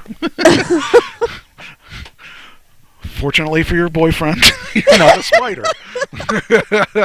I'm sure he'll be happy to know that. Yeah, that you're not a spider? Yeah. These male spiders evolved in a post-sex catapult to escape cannibalistic females. Now, this could actually, if you just take the word spider out, this could happen to males of anything, of any species, because there are cannibalistic females in all species. So anyway, here is what I guess they are having sex and they're catapulting themselves to get away. Oh, so talk about a hit and run. These guys are really having fun. I mean, they're saying, you can't kill me. I'm just going to get you, and I'm going to get you, and I'm going to be out of the picture. Talk about leaving your children too. Hey kids, I got to leave you. Mom was going to eat me. I like that hit and run. But there are certain spiders that will eat their male companions. So they don't. We'll talk about not wanting to give custody. That's a major thing there. So yeah, that's these. I don't. Let's see here. Researchers in China have described yet another freaky sex habit of spiders, as if there weren't enough of those already. Some male spiders launch themselves at great speed off their cannibalistic female partners to avoid being eaten after copulating. The way they make their egress is similar to the mechanism at play in catapults, according to this study. The spiders are communal orb-weaving spiders, and they have active and potentially fatal sex lives. I can relate to that. I felt my other person was going to kill me at some point. Like praying mantises, the female arachnids have an appetite for their sex partners.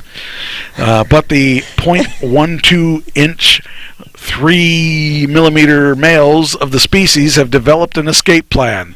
They capitalize on an adaptation in the joint of their front two legs to launch themselves off the females at speeds nearly 3 feet per second.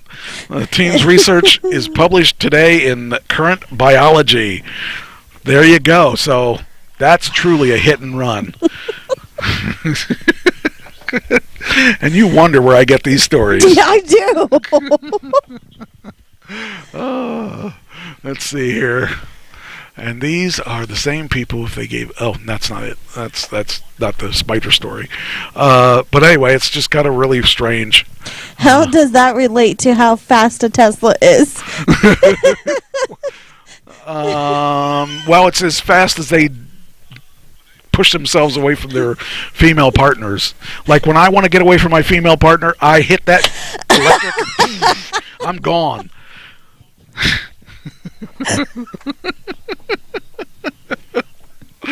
Oh man, it was a slow news day. I'm sorry.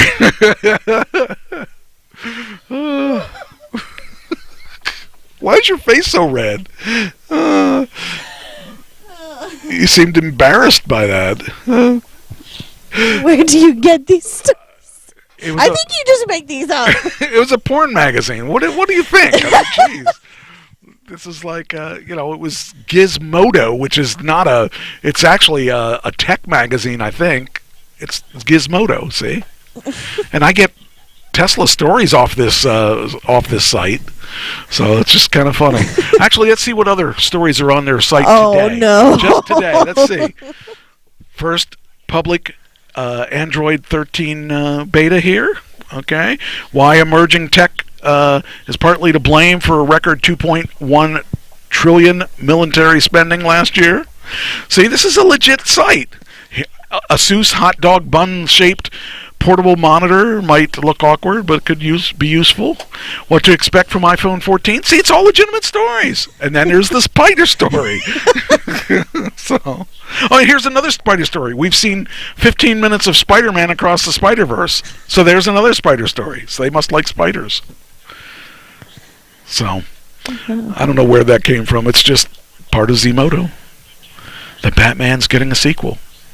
Now, wait a minute. Hold on there. Hold on there. I was told that Robert Pattinson... Oh, see, Robert Pattinson said he wasn't going to be Batman again, but it looks like he lied. You're in trouble. Why? She remember? Oh. She's going to remember this. Well, I'll be ready to pounce on you and jump off in a second. I'll be looking for a new girlfriend after tonight. I don't think she's going to talk to me anymore. All right. Just trying to help people learn about spiders. Now, do you remember back in the, I don't know, it was probably 10 years ago or 20 years ago, they talked about you should take an aspirin every day if you're at a certain age. Yeah. They tell you not to do that now. What? Yes. According to ABC News, aspirin is no longer recommended to prevent first heart attack or first stroke for most adults over 60. That's kind of funny how hard they pushed it. I remember when I hit in my 40s, I think, my doctor said I should take a baby aspirin every day. That's what my grandma and Nan and Pap used to do. Yeah, well, this is, they're telling you not to now. And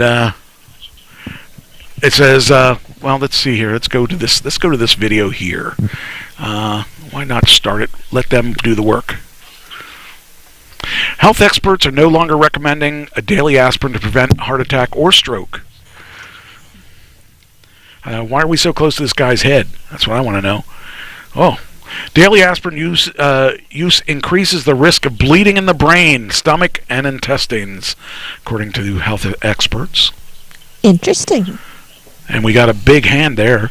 The new guidance says people 40 to 59 should only take daily aspirin if they have high risk of cardiovascular disease.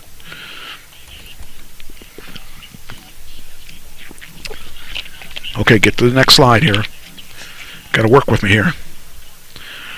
Don't take your stupid aspirin. I've just told you not to take it, and you're taking it. There's little benefit in continuing aspirin beyond the age of 75 years old. I don't think I'm going to get that far. I don't think I have to worry about that. All right. Okay, hurry up. Take your aspirin and move on. That's right. The new recommendations were aimed at people who have not yet started taking a daily aspirin. I'm not taking a daily aspirin. Neither am I. I haven't taken a daily aspirin for a long time. The previous guidelines do not change for people who have already had a heart attack or stroke. Look at Walgreens. They charge $12.99. It's a value of $16.65. But on the other one it says $8.99. Well, that's even a better deal. That's Walgreens. Oh, that's Walgreens too. Yeah. Consult with your doctor before making any changes to your medication, experts say. So He's a left-hander. Hey, doctor, should I take an aspirin a day? Just checking. How about now? Can I take one now? How about what? Oh, that was it. Oh, well, there's some cornflakes. Want to talk about cornflakes? Hey. Cornflakes and Honey Bunches of Oats. Oh, is that what it is? Yeah. Okay. Okay. How do I get out of this? Heads up. All right, now let's see. So aspirin's no longer good. Actually, I haven't taken an aspirin and I don't remember how long. I've taken ibuprofen for the most part. All right. That's what I take usually. Trying to remember what this story was about. Burger King puts a Whopper of an offer on its menu. What do you think that Whopper? Oh, I guess you could tell just by the... Well, it worked for Taco Bell. Do you know what they are doing? Are they making like a box of food like Taco Bell used to do? Actually, very close. They are, as part of the idea, at first, the idea of fast food subscription models seemed like an odd idea for everyone except patrons that eat at the chain every day. But if you aren't one of them, there's a lot more you might be aware of with the Center of Disease Control and Prevention, that more than a third of Americans eat fast food every day, and that study was reported in 2018, so the numbers are higher now due to the pandemic. Data also shows, now first off, I can't tell you when the last time was that I ate fast food, because I don't really eat fast food. I mean, occasionally I'll eat a burger or chicken or something, but so I ate Sheets last night, but if you want to call that, I would consider that better. Some of it is technically. Actually, Panera is considered fast food. Okay. So technically, I ate it today. Well, yeah, but what kind of food did you eat today? I made myself a pizza. Oh, okay. So that's not going to be necessarily a good, but you could eat good there. Yeah, oh yeah. You could eat good. You're one of the. It's expensive, but I mean. But everything's expensive now. Yeah. Everything's. I mean, I can't get out of. Like I used to be able to go to the wing place and I'd eat wings and fries and drink and all that, and I could get it for under $10. Anything used to be cheap. But now I'm paying $20 or probably $15, $16 for the same food. They've jacked up all the prices. But anyway, data shows that the subscription model is already successful with fast food. Yum Brands, which is Taco Bell and things like that, launched the Taco Lovers Pass in January 2022. By February, Taco's Chief Digital Officer Zipporah Allen reported that the customer visits restaurant locations had tripled by doing a subscription model. So I'm not sure I understand this all, but this is what it's a subscription model, because it's not about the free food in so much as it's about getting the customer to feel like a VIP, encouraging them to come in more often, and the more they come in, the more likely they are to buy other items while they're there. Of course. It's just like a subscription thing. Of course. So I don't know. I don't really understand what the total subscription is, but Restaurant Brands International has decided it's time to get into the game and announced a brand new free food offer for its Royal Perks customers that will surely draw the masses. Royal Perks exclusive. Free fries all year. Okay. Where'd you read that? Scroll up. Right there. Oh, well, yeah, I knew that. I just wondered how you got to it already. Yeah, okay, fine. You just blew out everything that I'm going to just now repel myself off of you before you eat me.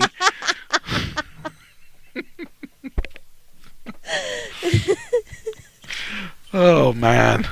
I was going to do that. I was talking. I was there. I'm sorry. That sounds like a Trish thing. That's why I like it when she can't read my notes. But this time you weren't even reading my notes, you were reading a screen. Exactly. All right, fine. It's not a secret. Anyway. I'll keep my mouth shut from now on. It's okay. It was funny that way. It's just kind of funny because I thought I was going to tell you. All right. I can't help it. I can read a screen. Okay, now we're going to be adult-oriented. America has two of the... You mean we weren't already? Oh, no. No, we're going there now. America has two of the world's kinkiest cities. Oh, good. This is a real article. I didn't write it up myself. I didn't make it up. It's true. Has two of the world's kinkiest cities. Thank you, Ann. Do you want to... What? She goes, so you get in trouble for being a good assistant. LOL. Well, it depends what the board thinks of that. Anyway, this is truly a real article. And I just farted, so if anybody in the chat room is having problems breathing, that would be the reason why. I didn't expect to be that potent. Anyway, you're really good about not saying anything about that. 'Cause you're the one that's going to suffer the most. I'm wondering what these two cities are. I know. I'm letting you wait because I'm afraid you're going to tell me. Las Vegas is one of them, she says. Actually, I think you're right about that. Las Vegas is one of them. I wouldn't see why it wouldn't. And New York City. A new study has ranked the sexiest cities in the world, and two American hotspots have made the cut. Las Vegas and New York City are among the kinkiest destinations around the globe. London is rated as the city with the kinkiest energy in the Bottle Club's latest study, where they ranked the sexiest cities on a 40-point scale. Las Vegas follows shortly behind London's near-perfect score of a 39, with a score of 38. So Las Vegas is a 38. I was going to say, now we know the real reason why you're going to Las Vegas. No. Like I said, Berlin comes in third place with 33 points, and New York City is the top of the four, is the top four with the score of 29. In order to determine the sexiness score, many factors were taken into account. They were ranked on the number of kinky people, sex events, and porn stars named after the city. The number of people in that area that are signed up for the websites like OnlyFans was also taken into account. I don't even know what OnlyFans is. I think I need to find out. Let's find out what OnlyFans is. And now I'm going to be put on a trigger here. I'm going to be put on high alert somewhere through Comcast. Okay, flash for cash. Oh, yeah. Mm-hmm. I'm sorry, I just drooled.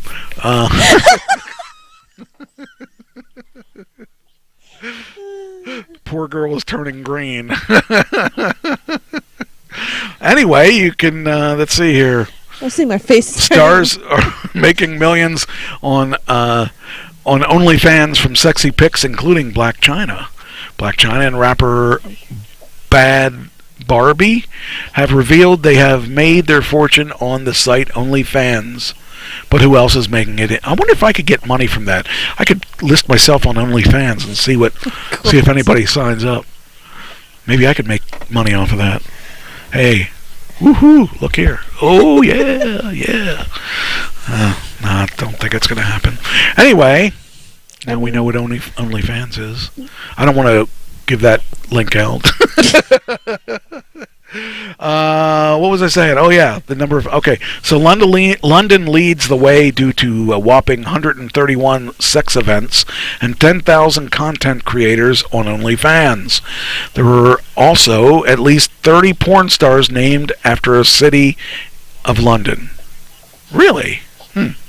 Las Vegas is the home of 115 strip clubs and 88 sex events, proving that it's called Sin City for a reason. When New York City ranked third, it got points with the study having some of the world's most sensual menus, as the city is full of champagne bars and oyster restaurants. Oslo, Norway was named as the least kinky city, with 0 porn stars named Oslo. Well, that would be a nice name to use. And less than 100 content creators on OnlyFans. Besides finding the world's kinkiest cities, the Bottle Club also ranked the world's most seductive cities, where Las Vegas and New York City were both on the top 3. So there you go. I wonder where Dauphin, Pennsylvania is on that list. I don't want to know. How many girls out there are named Dauphin? I don't want to know. Oh, yeah. I mean, my middle name's kind of has... It's Dawn. What? Dawn. Oh, Dawn. Well, that was Ken's sister's name. And she's... I like Dawn. She's a really nice girl. But I wouldn't use her for promoting a porn site. She's more of like the girl next door, where you wouldn't necessarily think that she was in that. And if she heard this, I'd probably be disowned and forced to return all of Ken's equipment. So anyway, yeah, that's kind of an interesting thing. There was another story here. Send me a rudest messages. That wasn't. Oh, this might be one of my nightmare date sent me the rudest messages. That wasn't even the worst. That wasn't even the first red flag, and it got even worse and worse. Uh-oh. We could look at that. We could look at my boyfriend is obsessed with digging a tunnel under his inherited property. Okay. What in the world? Here's the next one. Does he need to tell me something I don't know? I don't know. Here's another one. I tattooed my own fingernails. It's great because when they grow out, you can just do it again. What fingernails? I think that would hurt. And I'm a Sephora super fan. You can get your birthday gift on any day of the year and even pay with points you don't have. Okay. All right, we don't need to necessarily have to read any of those. I wonder what the nightmare date is. That got me a little intrigued. Okay, next. Oh, okay. So we were talking about cruises. Yes. What do you think a yacht stewardess makes? A yacht stewardess. A yacht stewardess. And had I ever known what a yacht stewardess was before today? No. Yeah, I don't even know what that is, to be honest with you. All right, you know what a stewardess is in a plane, right? Maybe. Well, the lady that comes and pushes the cart down and offers you drinks. Okay. That's what I thought. This is... I'm sure that a yacht stewardess is someone that goes and making sure that everybody is comfortable. What do you think she makes a month? A month.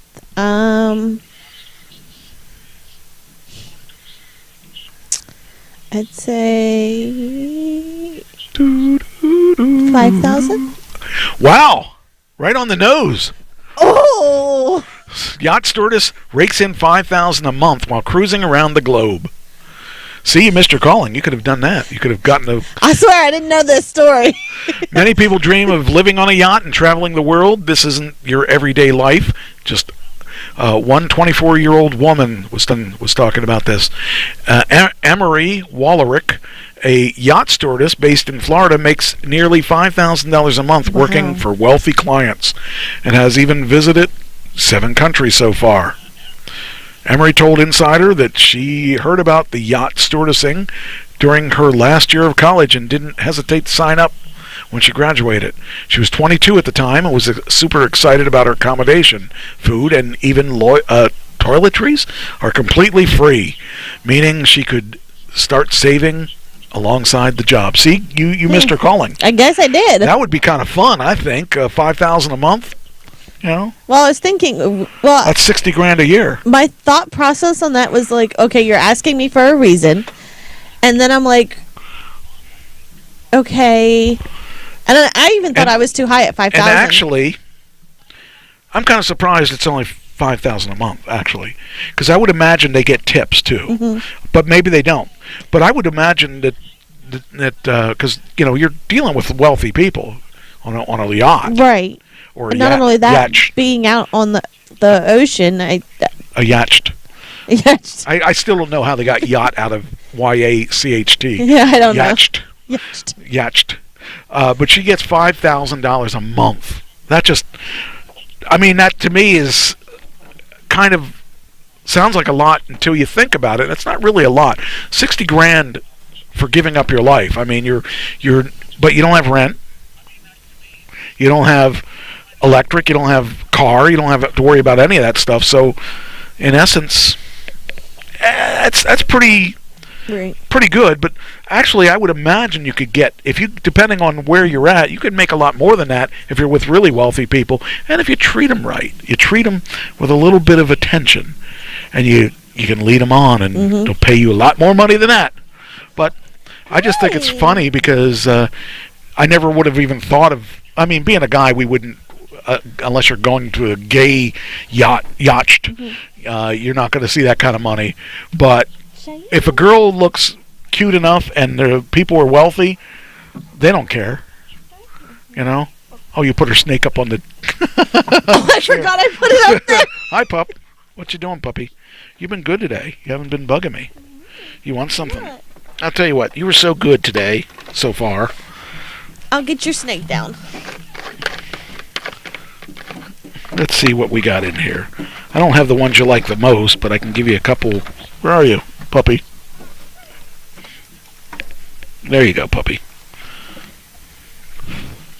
Anyway, so $60,000 a year is not really. I mean, that's a good, healthy pay. But I would have thought that being a yacht stewardess would give you more than that. But $60,000 to $60,000. What's she doing? She just eating? All right. She's been really good today. She has. Was. She's gonna start her little.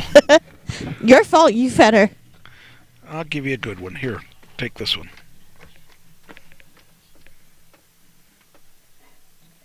That's the one you like. I know what she likes. Of course, she likes most of them. There's very few that she doesn't like. All right, now. At least she's not walking all over me this time. Yeah. All right, anyway, it says part of her daily duties involve making beds, serving and drinks. Making beds, serving, and drinks. Oh, that's her duties. Bringing out sun cream and towels, running the karaoke night, and cleaning the bathrooms and rooms. That seems like a lot of work for a yacht. Yeah. I would say that money really isn't that that's okay money, but it's not really good money, I think. Because of all the, it sounds like she has a lot to do, a lot of responsibilities. I don't know how many people are on that yacht, but she's making good scratch, I guess, especially at 22. Right. At 22, I would have been more than happy at that kind of money.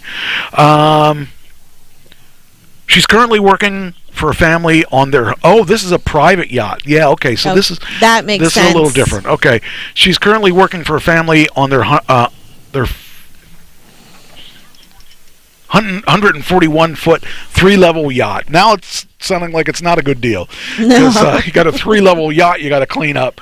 That's there better be a couple of hers on there. Which is based out of Florida, but sailing around the Caribbean, will head to the Mediterranean later this year. Although she's currently... Would you stop pushing things around? Hey. Hey. Stop. Now she's knocked everything over. Let's see, which is okay. Although she's currently in a more permanent job, she's had other temporary postings that lasted between 3 weeks and 6 months. She said, "I'm the second stewardess on board, working with the chief stewardess and the third stewardess." So there's at least 3. Along with the chef, we make up the staffing, taking care of the yacht's interior. So there's, okay.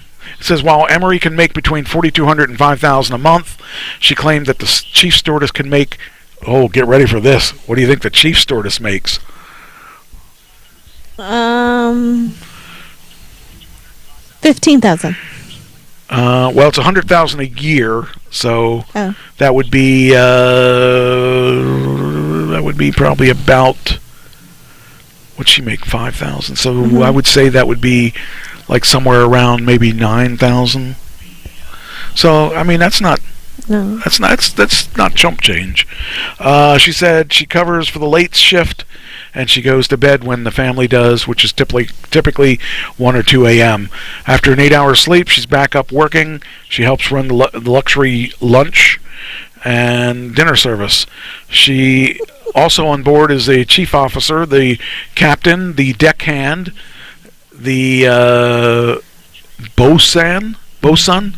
It's the deck hand's boss, and an engineer. Unsurprising, her TikTok videos featuring her inevitable life. No, not inevitable life. The enviable life have racked up a legion of followers, currently over 337,000. Her account earns her small payments through TikTok too, so she makes a decent scratch, I would say.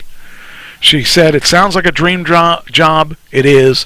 Next stop, the British Virgin Islands." Ooh. So that, you get to see all kinds of places you wouldn't normally see, so that's kind of cool too. Anyway, but that kind of would be fun. And if I was 22, that would be kind of cool because I wouldn't have any obligations. Right. I would just be doing my job. So that's kind of cool. But again, I'm not 22 anymore. It's sad. If I had seen a job like that when I was 22, that would have been something I'd do. Right, definitely. I don't fit into the skirt and all that stuff, but it'd be kind of cool. Minnesota woman drops 117 pounds. How did she do it? Walking up 3 flights of a yacht. Yeah, sounds like I would do it. It's not that good though, unfortunately. She lost it the hard way. Any idea? No. I wouldn't have an idea either, so. Exercise? COVID. Oh. She drops 117 pounds after losing her job during COVID. So, yeah. Still looks good either way. She looks pretty good. Yeah, actually, she didn't look bad before. No. She starved herself. That's true. And yeah, I mean, that wouldn't be the way I'd want to do it. I would think that would be a horrible thing, but I mean, I know some people lost their appetite on COVID, and I mean, but hey, What do I'm you? only using one hand. You put your paw down. She needs to use her whatever she's got. I'm only doing one-handed, though. Well, that's whose fault is that? It says after hitting a low point in her life amid the COVID pandemic, a Minnesota woman vowed to improve her health and lifestyle, eventually leading to her roughly half her body weight. And like so many Americans, Katie Schmidt, 43 of Rochester, was laid off from her job in June 2020 during the first year of the coronavirus. She had worked at that point at the same non-profit for 10 years. I was thrown into a different life during the pandemic, as most of us were. It was really dark time, I think, for a lot of people, and I definitely felt that. That's when Schmidt began evaluating her goals for the future. As I was doing that, I recognized that my weight would hold me back. I don't know. She doesn't look that bad. She looked like she, No. she wasn't like a supermodel, but she didn't look like, too bad. So it says here as, let's see, at the time, Schmidt said she was about 100 pounds overweight and had high blood pressure and had low energy. She also struggled with depression after losing family members. I was just feeling awful. So doing research. What in the world's going on over there? She gave up for a second and then started playing again. So she did research, and then she landed on Weight Watchers. WW, formerly known as Weight Watchers. Joining in November 2020. At that time, she weighed 240. That's not bad. I mean, she had weight loss strategies before that, but she would often quit at less than a month. This time she had to stick with it because she didn't have any money to buy the food. I said, I'm going to follow this beyond those 3 weeks, and that 3-week period, I'm going to make a target for myself. So, more power to her. I'm glad she stuck to it. I'm sure that she feels better and everything. I should probably do that because I have no excuse for being what I am, except that I'm lazy. But it's kind of cool. You gave up again. Yeah, she feels that you should just let her win. Oh, okay, here's another one that goes with the, I forgot about this one. We know where the kinkiest cities are in the world, but if you're into that lifestyle, the kinky lifestyle, and you want to work out, oh no. and let's say you go to a Planet Fitness or whatever, what would you wear? How about your fetish workout wear? Men love me, women hate me. Oh, good gracious. Yes, you were correct in assuming that she wears her latex to the gym. Why are these women nowhere where... Oh, well, they could be because I just never go to a gym. Here you go. There's her butt. The thing is, I guess they probably don't have any... What are you doing? What are you doing to my dog? What are you... Playing with her. But anyway, I just can't imagine, going there and dressed in your fetish wear. And how many men are probably just standing around watching her? All of us. There's what she wears to the... there she goes. Oh, I gotta better make sure I turn down the music or I'm gonna have hassles. Why can't I turn the music down? I don't know. But anyway, I think it's a little tight and a little... women wear revealing things anyway. They wear yoga pants and all that other stuff that cling to you. But that's just... that'll make guys really come to the gym, though. So there's nobody going to tell her she can't. I need to go work out. I gotta work on my biceps. Yeah, that's it. But anyway, that's what it's all about. There's some of the clothes she wears. I just can't imagine... I guess...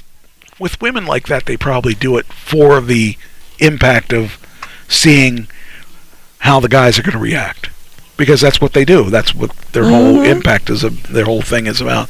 But that just seems like a little... Is her waist actually that small? I guess so. If you scroll up, I'll show you look where the two pictures were side by side. Yeah, look at her. Well, she has a cincher on. Right, but like, for it to be that small around? She probably has worn that for 20 years, and her body's just not, because, Trish said starved herself. Oh, that's probably not. Yeah. That's probably the article before. Sorry. Sorry about that. But anyway, yeah, I mean, when you wear those corsets or whatever, you are training your body to be thinner there. Oh. And that's why her butt is proportionally bigger than her waist, because she probably has done that all her life. So, and that's too much real estate there. I'm sorry. What do? You're going to kill somebody. We're going to see an article that says man dies while playing with woman's boobs because he got lost and couldn't find his way back out. I don't know. That's just a bit too much, I think.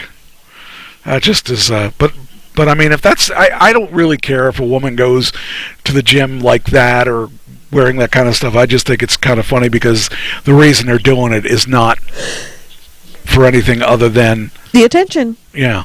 Yeah. And sometimes that'll be motivation for somebody. And says fake. Probably. I would imagine. I mean, because that's pretty big. I mean, yeah. That's just too big. I mean, this is a small woman overall. Right. And I don't know. I mean, I guess whatever makes her happy. I guess that looks her like body, not mine. Actually, when I look at this, I think of that as a blow-up doll because that does not even look like a real person. Let's put a pin in it and see if she deflates. But it says, "Men love me, women hate me." I don't know. I just think it's funny that people gotta have attention like that. But right. Hey, whatever. And of course, this guy Carlton, who I tell every time he sends me a message, you sent it while my show was on. He doesn't learn. And I won't hear from him for weeks and weeks. Then all of a sudden on a Tuesday, he sends me a message. I can't. And now. I mean, close. He's 30 minutes ahead of schedule. Yeah, well, now I can't read the chat room. Because now he just did that. I don't have any idea what they said. I got the chat room here. Oh, well, if he said something, Anyway, all right, let's see here. We got to keep going here. Oh, I did do that. Okay. All right, so we take this, do this. Okay, that's the end of that story. All right.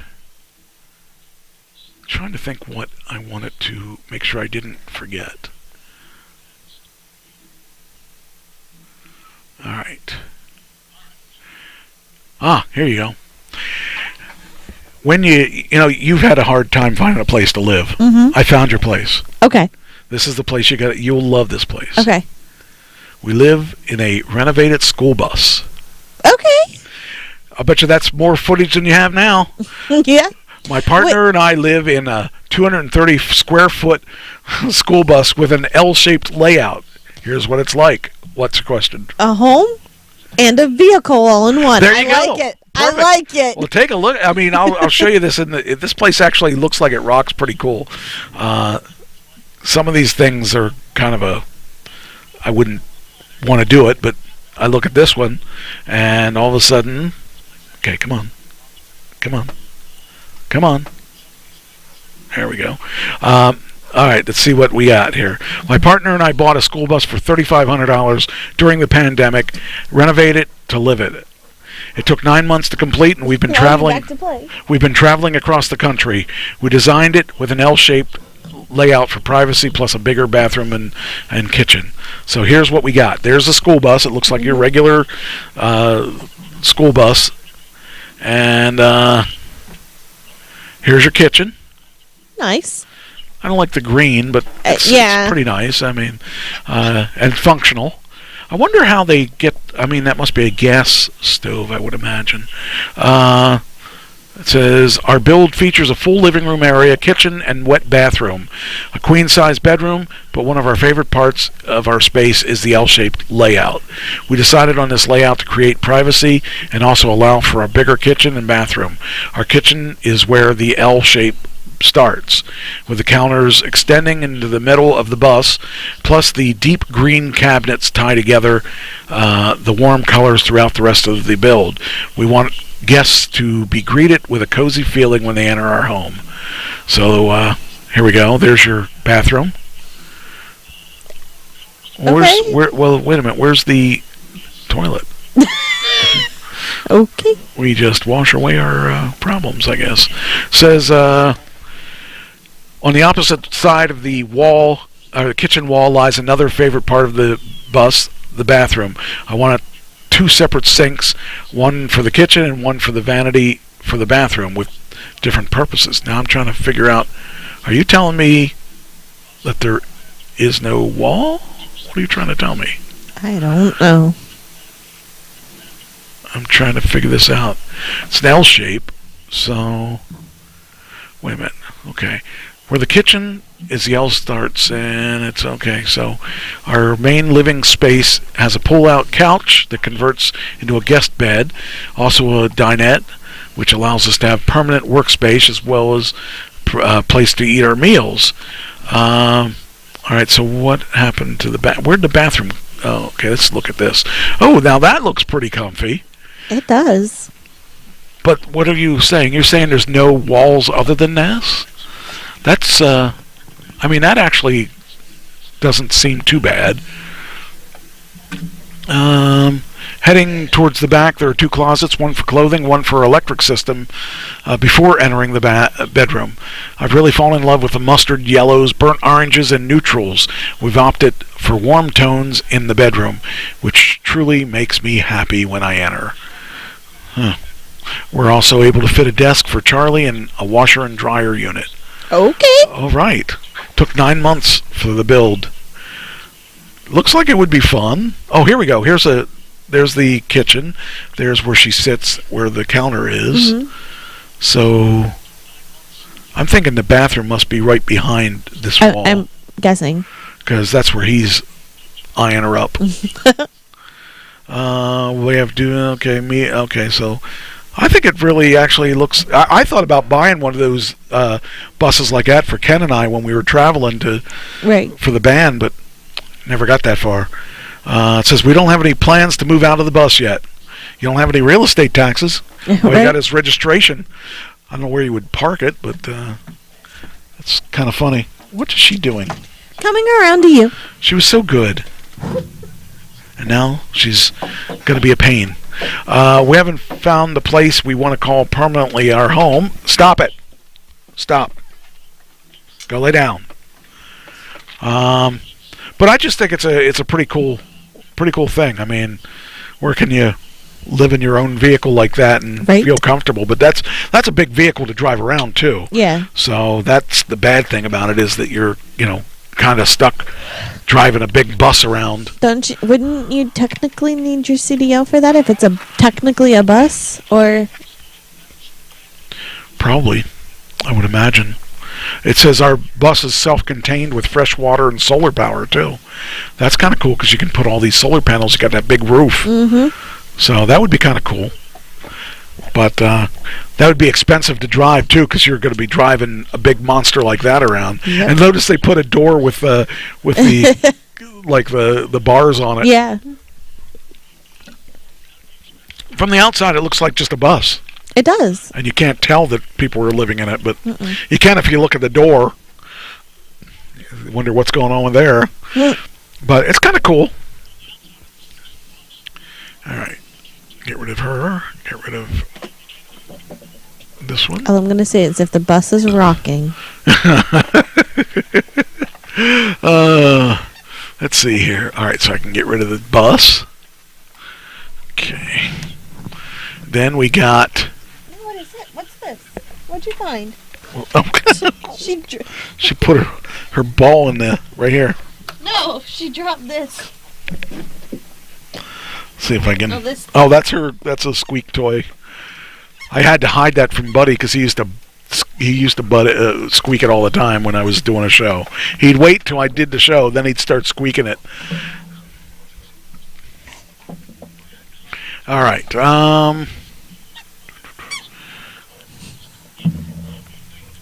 Hold on here. Let's see. Oh, okay. Christine said no CDL needed. Okay. Really? I'm really surprised on that. All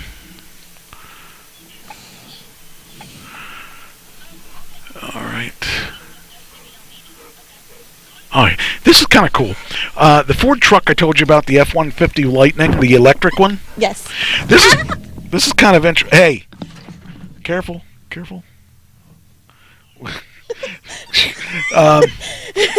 This is kind of cool. This truck not only the Tesla does not do this. This is why it's kind of cool. And actually the Ioniq that I told you about earlier does do this. Okay. You can charge the truck, but if you run out of power in your house, say you have an outage, you can use the truck to power the house. Nice.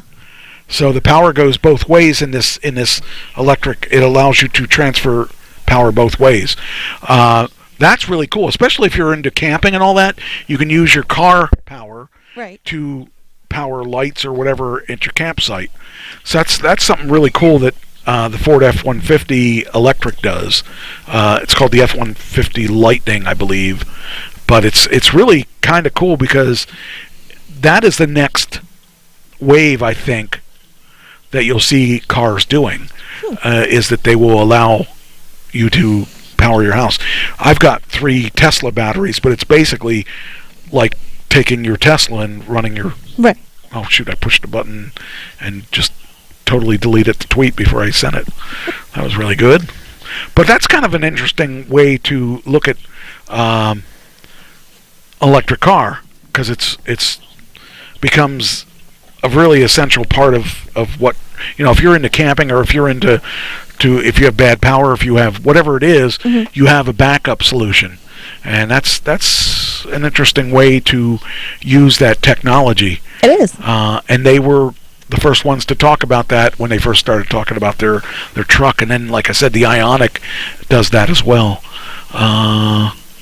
Let's see. All right, here you go. This is, I hope we didn't do this one a long time ago, so I need to, if you remember this, tell me. A car salesman in Michigan was allegedly just caught in one of the most elaborate scams you'll ever see. Not that I know. Doesn't ring? Okay, good. To me, it doesn't. This is a scam that, well, you might not have been here, so I might have done it, but I don't know if I did or not. So what the guy did was, he was taking, it didn't last long. He got caught quickly, but it did take a couple months for everybody to catch on, and it's really an interesting scam because you wouldn't know. It sounds legit. Okay, right. So let's talk about the scam. A good car salesman without a job can be a dangerous person. All the industry has to know is what's under their belt that can create a perfect storm for fraud if one wanted to go down that road. So here's what happened with this Detroit salesman.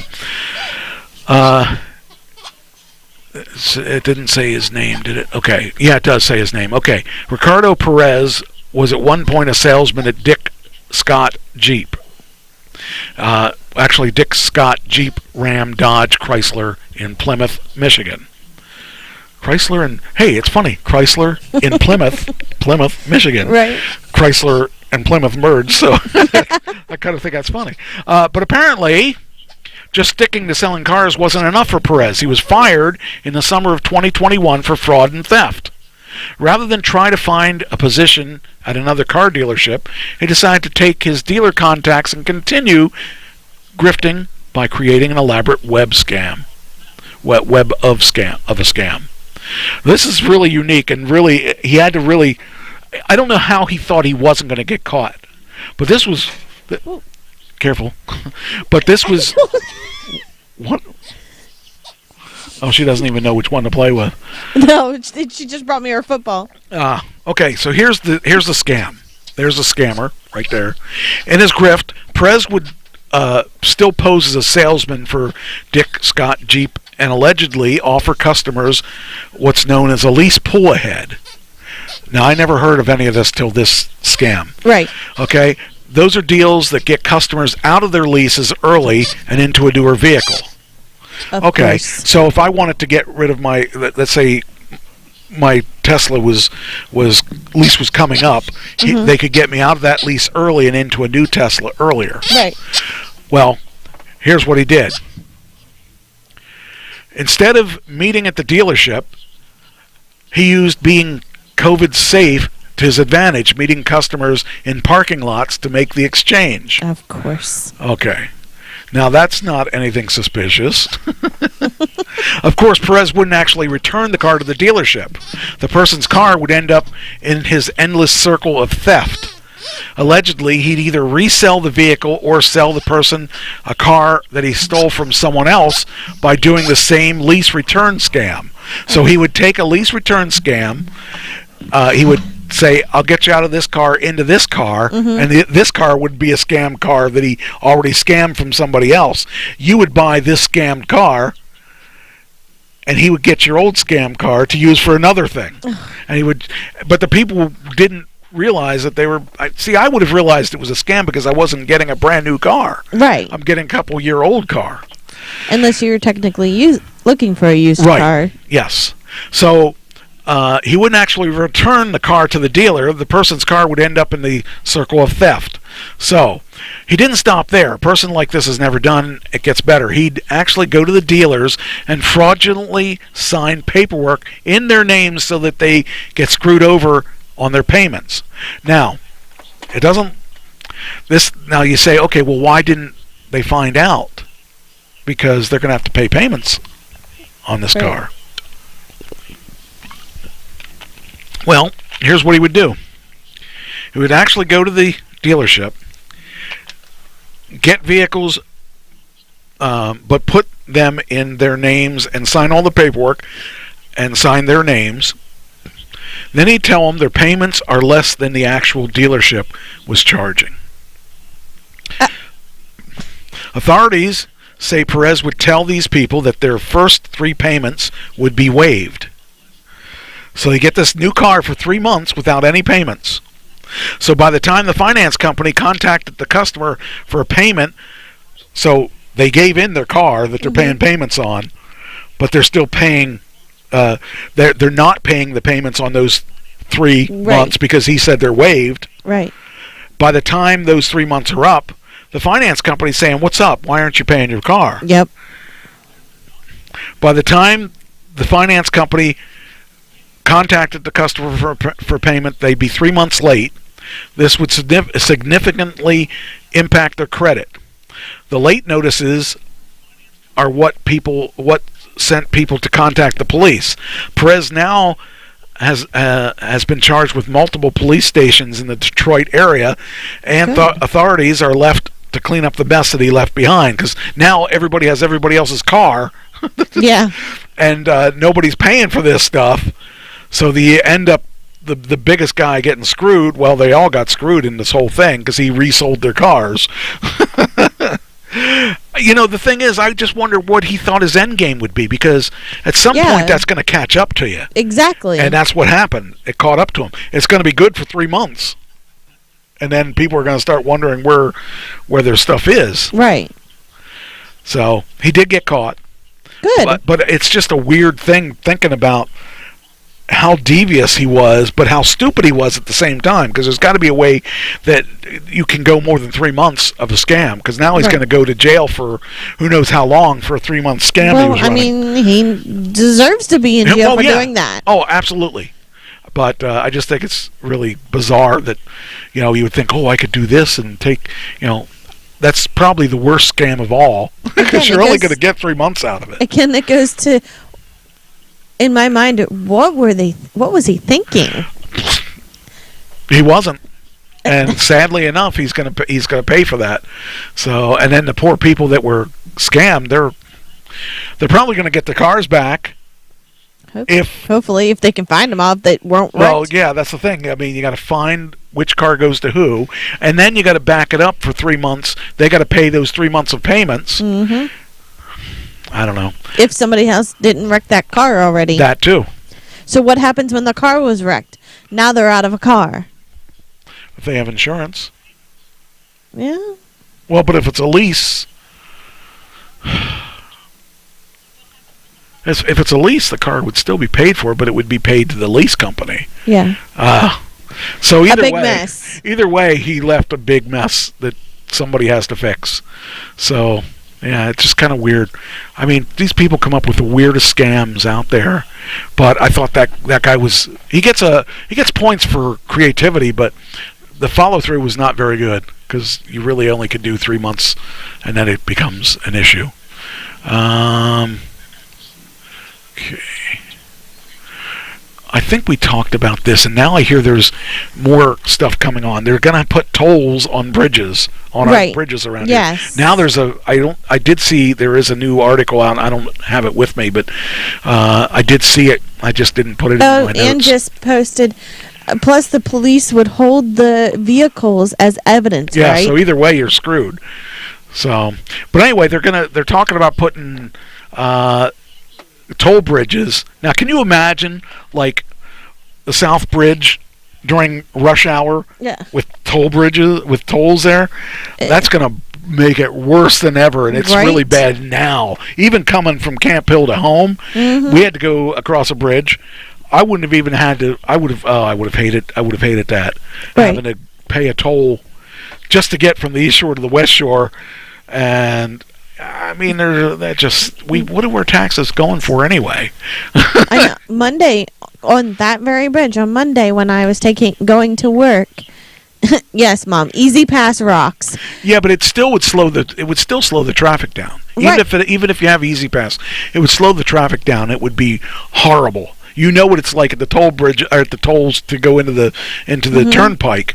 Just imagine thousands of people wanting to get home, and you can't go across the bridge because it's going to slow you down. You're going to be at a standstill. Yep. And oh man, I would not. I mean, I'm glad I don't have to worry about it anyway, because even if they install it, I'm going to be only going unless I'm picking you up, during non-high traffic times. Right.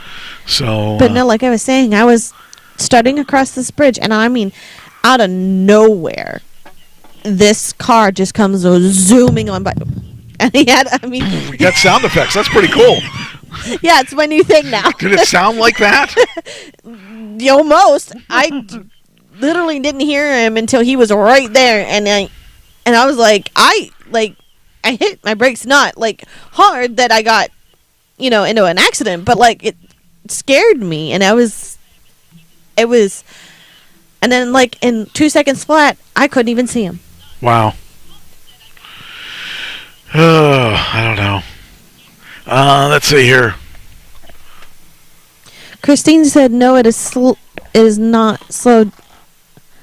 No, it is not slow it down. It's like that on our key bridge." Do I pay a toll on that bridge, or is that a different bridge? I'm trying to remember.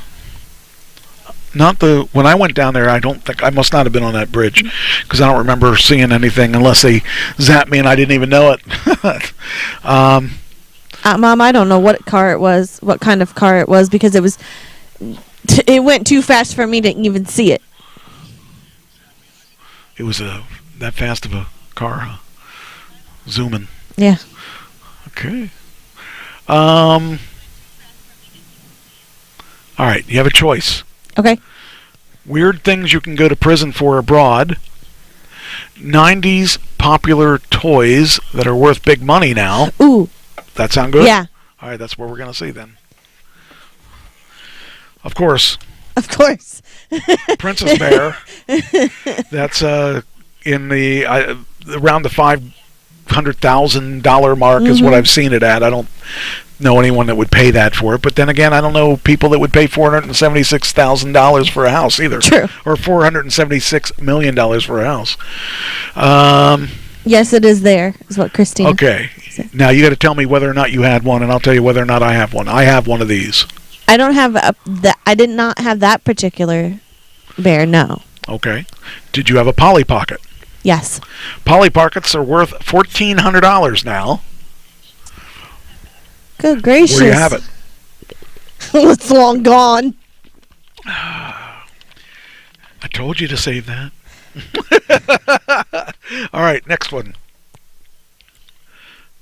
Do you have Total Hair Barbie? No. It's worth $180.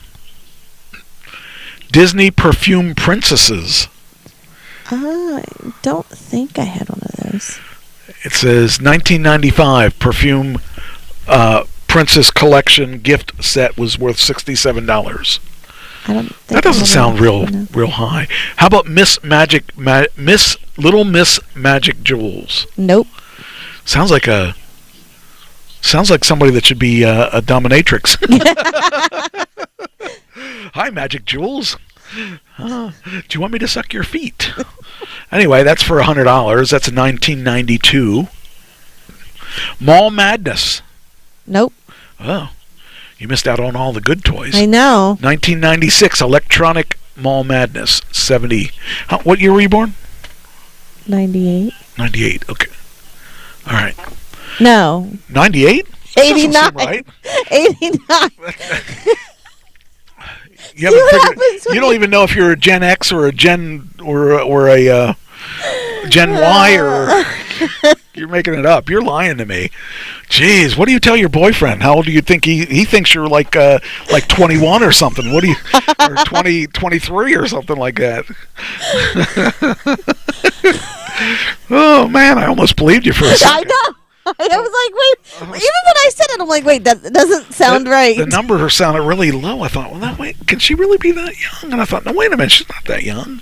All right, anyway, so you didn't have Mall Madness. That's $70. Well, people think I look young for my age, so there. Okay, how about Trolls? Yes, I had one. Trolls are the 90s. The Russ Troll Collection extra large troll doll was $175. Oh, wow. Did you have any big ones? No, it was a small one. Oh, you don't have a big troll. With pink Crystal Princess doll. I don't think so. All right, that Crystal Princess doll is $248. Of course, no big... Your parents must not have liked you, or your grandparents, or whoever. They didn't buy you the good toys. I guess not. Barbie Color Change Makeup Center. Nope. Ooh. Her makeup appears like magic for $300. 1989. That was before you were born, though, because you were born in 90 or 99. Right? Hard to yell at my phone because I'm doing my medicine. What? That's what my mom said. What? I don't know. Who knows what she's doing? What do you mean, yell at your phone? What's she yelling? Did she have them, maybe? I don't know. Maybe she's yelling at me about getting my age wrong. Tamagotchi. Did you have a Tamagotchi? Yes. You did? Yeah, I did. never heard of a Tamagotchi. I did. All right. Well, that is worth... Not born in 98. $1,480 for the rare Bandit Pink Tamagotchi 1996 to 1997. Right before you were born. Of course.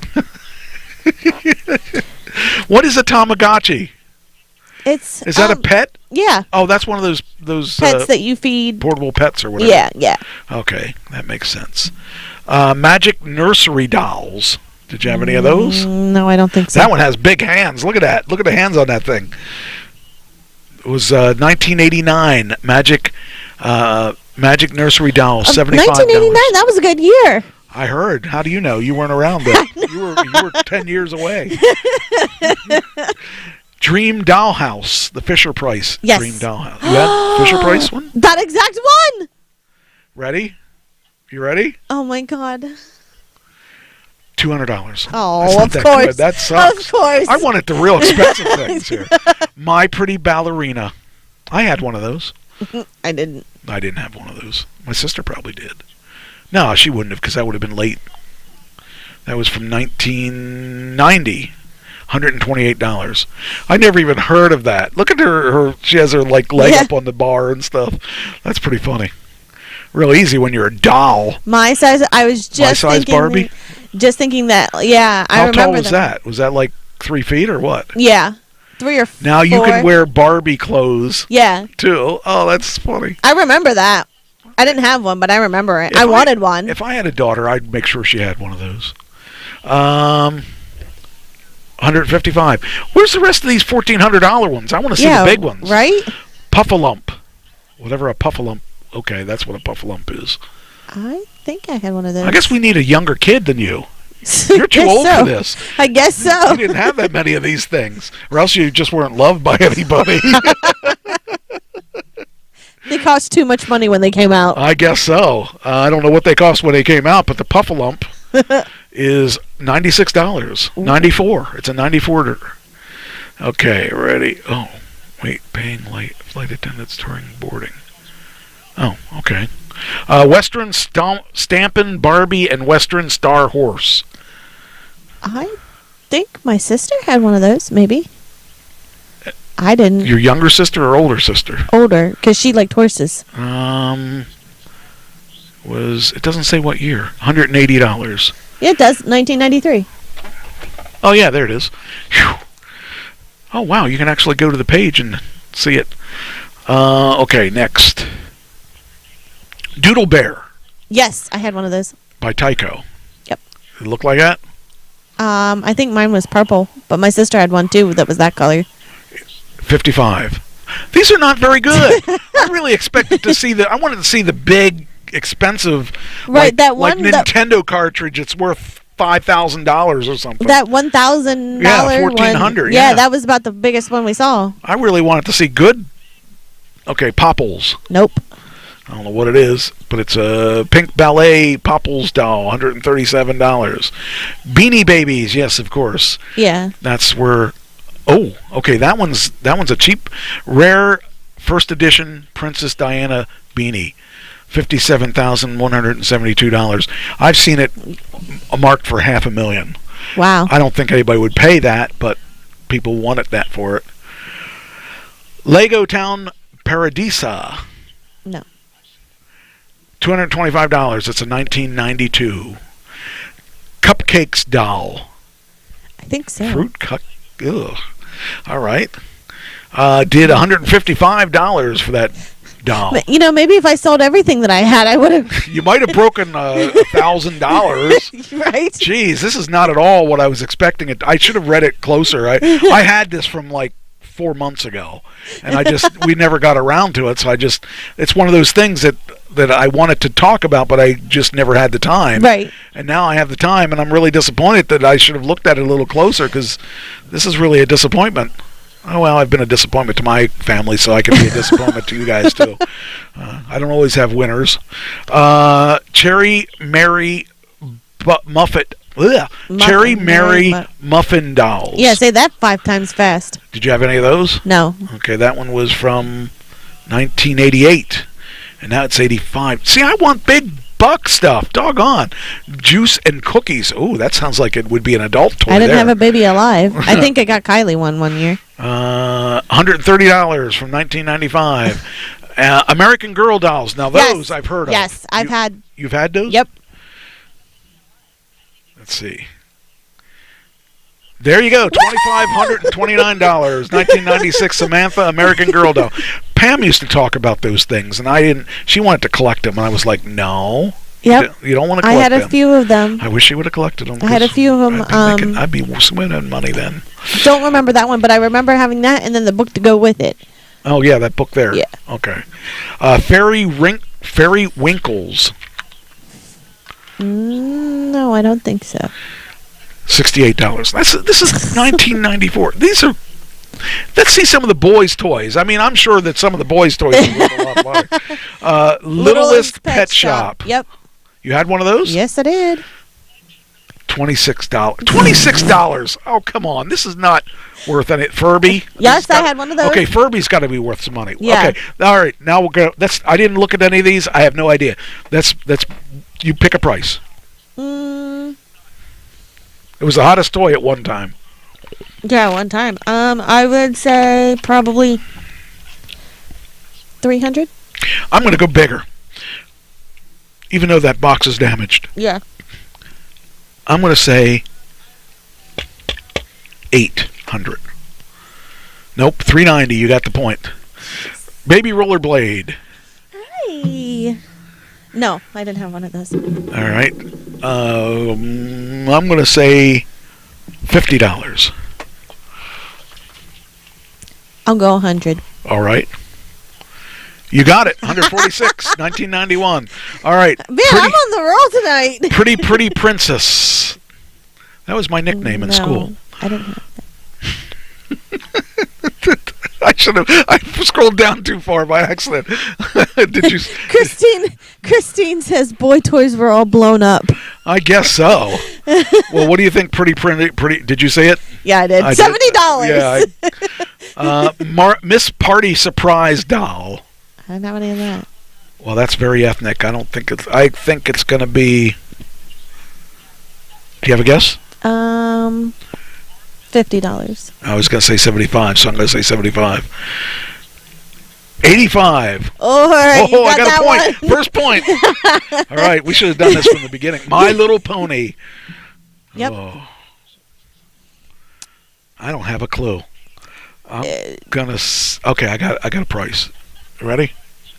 I'll go 55. I was gonna go 25. $2,300. What? A South African heartthrob My Little Pony. Oh, that one. Okay, so that's a specific one. So yeah, maybe, but he's got a tattoo. Yeah. Jeez. Didn't expect that. Nope, I was way low. I said 20. I said 25 though. Yeah. That's 25. 25 with 2 zeros. They put the decimal point in the wrong place. Yeah, but then I said 55, so technically I'm closer. No, I said 20. No, I said 25. I just had a decimal in the wrong place. I said 55. So I was closer. We'll take it to the board. Girl Talk. That's a board game, right? Christine just said tramp stamp. We're having guesses in the chat room too. Oops. Oh, really? Yeah. So Mom was like 1,000. Mom was said 75. They both said for 50. Which one? I don't know. They're gonna have to say what it is, because we get it later than say Girl Talk and then a price. That way we know who's best. Okay, Girl Talk. You gonna guess? I think I had one of those. So it's not worth any money then, because everything you had doesn't. Yeah, right. Exactly. That's I'm thinking that. So probably $5. No. Mom says too much to type. We'll just put girl. Okay, Mom. Guess Girl Talk right now. What's your guess? Anyway, Girl Talk. Do you have one? Do you have a guess? I guess is that a board game? What is it? The game of Truth or Dare. Oh, okay. So it's a board game. Yeah. What do you think they're looking? Christine says Girl Talk is 100. All right. You got a guess? I'm gonna go 75. I'm gonna go 50. Girl 76. Look at that. Right, almost exact. All right, next one. Light Bright. Oh, I love that game. I loved Light Bright. Yes. That was one of my favorite. Mom said Girl Talk was 10. Light Bright was awesome. I love that. I liked putting the thing off and then like it had the actual design up there. It was awesome though. I wouldn't mind having one of those now, because you could put like trash talking radio on it and play it in the background. Yes, I would get that depending what it costs. I'm going to say 150 on that. My gut is to say Mom says I'm going to say 50. Mom says Light Bright is 2,500. Michael said 40. I'm going to say 50. 154. What'd you say? 150. Oh, you did. Yeah, you were right on it. Boy, you were really secret keepins. No, I didn't have. No. Oh, I like him. Oh, you're cute. It's not like the real dog, wherever she is. Too many made, Christine said. Too many made of secret keepins? I have. Maybe, I think it's Light Bright. Oh, maybe. The Light Bright. I love the Light Bright. That was my favorite. That was from my childhood. That was like. Yeah. I mean, that says 93, but I got that in the pre-1993. Wait, that edition maybe 93, but yeah. Mine was pre-93, so it was at least a 90. Michael says 60. For secret keepings? Yeah, Mom says 75. I've never heard of that one. I haven't either. I'm going to go 25. Oh, shoot. Now you went low. I'm going to go 100. What do we got in there? What do we got? So we got 75, 60. I said 25. Holy cow! What? $400. What? For the 1994 Secret Keepins Sweetheart Pups Kenner White Pink Plush Dog Lock Charm. Whew, that's a lot of words. Yeah. Well, if I had known that, I would. Who was the highest on all that? Anyone over 100? I'm not sure. Dog. 150 is what Christine said. She stole it. All right. How about kitty kittens? Oh, just makes me want to step on her. Oh, I shoot! I accidentally looked at it. I didn't see it. I did. I can't. I got to disqualify myself on that one. kitty kittens. I'm gonna go 70. All right. Anybody else on this? Michael says 300. KKK. Mom says 60. 60. And what did he say? 300? Yeah. He might. I don't know because I don't know anything about. Oh, he did get it. 352. He saw it. He cheated. He might have. No, I don't think he would have because, see, I have it up now. Oh, true. You can't see it because right, there's a banner there. You said you scrolled real quick. No, not enough for them to see it. Oh. Only enough. I had it like I can have it to here. Oh, Christine said the kitty kitten was 7,000. Well, 352. Next, Pogs. Pogs? Yeah. What are those? I remember them, but I didn't know. Oh, I remember them. Yeah, but they were in your era. Actually, they should have been in your era. I remember them now. I don't even know what to say about those. Either. I'm gonna say 25. I'm gonna say it's gonna be some obnoxious amount. Mom says Pogs are 250. Michael says 360. I was gonna say 125, so I'm gonna stick with the 125. 316. That's 100 pieces. They didn't tell us that up on top. Yeah. Okay. If they had told me, I would have changed mine. Twinkle's doll. No. I've never heard of the Twinkles. Baby Twinkles. I'm going to go with 100. Says, kiss me and I light up with love, embarrass, moi, et Jacinto de tendresis. And then it says, Kubik und Lutsch vor Luther Label. All right, so that's Twinkle's mom says 75. Michael says 275. I'm going to say 100. What'd you say? I said 100. Oh, did you? Yeah. I'm going to say 125. Going to undercut you or overcut you. Oh, it's 130. That teaches you to force my number. I actually got two right so far. Out of all to my how many? I don't know. I think you had 3. I don't know. Christine just said Twinkles was 225. Oh, well, it's 130. Oh, I had one of those. Sky Dancers. Yes. How much is Sky kept Dancers? Hitting this. They really dance and fly in the air. I had my ceiling fan going and it kept hitting my ceiling fan. Jeez. And knocked it out. I have never seen one of those, so I have no idea what they are. I'm going to say they're 50. I'll go 75. Sky 145. Mom says. Michael says 400. Really? 75. I said 50. I said 75. You. Quince dolls. I don't even. Oh, okay. You got 4 little black babies. Christine said 150. I think that was on the. They drink from their bottles and wet. I would throw them away. I'm not changing them, and I'm not feeding them. 5 times the fun. $50. Michael says 30. My mom says 25. All right, so I'm going to go high. 75. You said 50, right? Yeah. Okay. 100.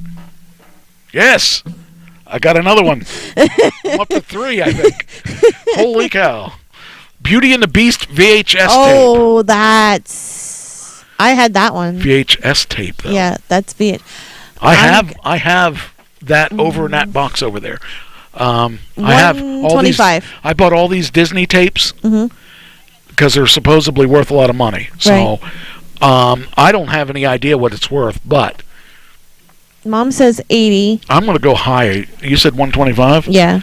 I'm going to go 200. Michael says 230. Oh, bastard. I'm going VHS, Christine says 178. What? 5,000. That means I got at least one 5,000 over there, and probably have more than one. What was that? That's my thing to start and stop the show. I forgot those are supposedly worth a lot. Now I don't know. Oh, you just outmoneyed me in the calculations. Yeah, well, I got my foot stuck on this thing. All right, where we at? All right. That's Beauty and the Beast, huh? Who got that? Who was high on there? There's a 550. Michael said 230. Trish says, what's Trish say? I thought she said 180. No, she just said 80. Christine said 178. What did I say? I said 2. Yeah, and I think I was... Who was...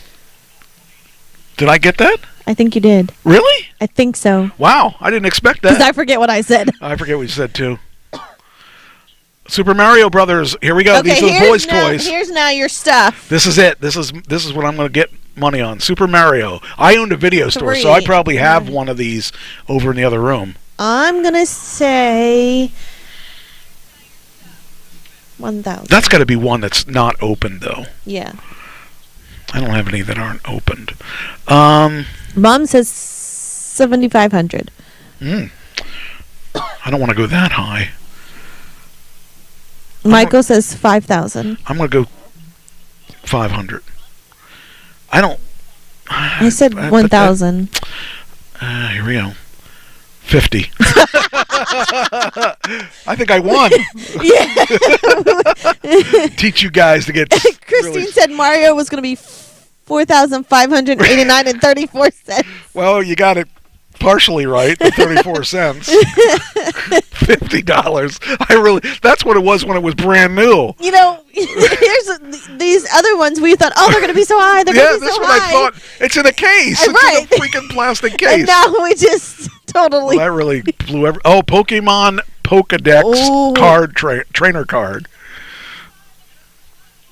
I'm going to say look 100. up to 5 cards from the top of your deck. Rearrange them as you like. Yeah. I don't have any idea what that is. So that's you can play is that Pokemon. Electronic? I guess No, it's a card. It's a card. So it's just like Magic the Gathering card game, or yeah. Now watch that be like $7,000 or something, right? Because it's not because the electronic games aren't. $750. We got a 3,000. These are the Pokemon. Yeah. Wow. Mom says Pokemon is $750. Christine says $5,784.99. Okay. What do you say? I'm gonna go with 100. I think that's what I said. I'm gonna go with 50. No, it can't be 50. But after that Mario thing. Yeah, I know, right? I just wanna, you second guess yourself. Pokemon's big though. What are the numbers we got there? 3,000. I don't think 5,784.99. 750. I said 1,000 or 100. No, you said 100. You said 100. Yeah. See, I'm trying to up my guess here. I don't remember if I said 100 or 1,000. I am afraid to go on this because I'm going to say 150. But I think it would be cheaper than that. All right, let's find out. What should be like 25? $30,000? Who? I guess Christine won then. Or 3,000. Yeah. Christine won 5,000. So her big crazy weird number won something there. That 30,000. She loses a 0. I don't know who. I guess I lose a 0, but I don't know for what. I don't know. That's really funny. Ooh. I can't believe people... Babysitters Club dolls. I didn't have the dolls, but I had my sister had the books, and I had the little sister books. I don't even know what that is. I mean, I guess because they're babies. So Babysitters Jessie. Club was, it was about like a book series that this group of girls made up this club called the Babysitters Clubs because they babysitted all these kids, and they made it into one summer program. You know the weird part about this? What? I would have been 30-ish when this came out. So it's no wonder I don't have any clue what this stuff is, because I was well into my adulthood at that point. Mom says Babysitters Club is 230. I lose a 0 because I went from 100 to 1,000. It didn't matter anyways. Well, she lost the 0, all right. She lost the whole game there, or at least the whole round. Babysitters Club. Okay, we got any numbers on there? Somebody? Babysitters? 230 is what Mom said. I'm gonna go. I don't 150. Yeah, the girls' stuff doesn't seem to be high. I'm gonna go 75. 2,500. What? Well, wait a minute. They said complete set. Okay. They didn't say that up above. No. How many were in the set? I think there was about. Well, I guess 5 to 6 of them. Let's maybe. find out, because that might make a difference on who wins. Christine said 398.34 on that. I want to see complete set. Okay, so here we got the complete set is 2,500, but let me see what the complete set is. How many is it? Because we can take that and divide that by the amount so we can figure out who won. Okay.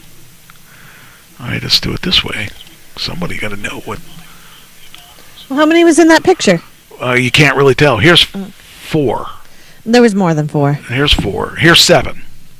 So that's for 2,000. So let's say 7. 7 divided by 2,000. I just had that. Where did it go? There it is. So we got 2,000 divided by 2,000. Or divided by 7. 2,000 divided by 2,000 is 1. Yeah, okay, we got 1. Okay. 285. So what do we got for numbers here? We had 230 for Mom. And I said 150. What did I say? I said cheap. Yeah. Christine said 398.34. And what's the number come out to? 2. Oh, you're going to do it again. It doesn't matter. There's no point. There's no wagering. It's here. It's right here. 285. 285? Mm-hmm. And what was... Mom. Okay. It was 230. All right, so we now know there's 7 dolls in case you're playing at home. I said 6 or 7. I would have never known. Okay, where are we at here? Next, Polly Pocket Watch. Ooh. The Polly Pocket Watch. Oops, I saw it. Quit your cheating. I'm not going to participate on this one. I didn't think it would be up that quick. Polly Pocket Watch. I'm going to go 75. Okay. What do we got? Anybody else? Watch. Mom says 50. 50. Okay. And... no, Christine says 50. 50. Okay. Where's Mom's? I thought Mom... she said that was under... No, she's not in there. I could have sworn Mom's was just Ella. Huh? I don't know. Maybe I'm seeing things. Yeah, baby. All right, here we go. Polly Pocket Watch. Ready? Yeah, I said 75. 348. What? Who said the most? I said 75. Is that Christine said 50. So you got... Why didn't Christine do a point? Ready to look for a house? It's so fun to use Realtor.com. It's so user-friendly, and they have so many photos. Turn it on. Okay, next. Not only am I seeing things, I'm hearing voices. Polly Pocket Roller Skates. Oh my goodness. I'm going to go 200.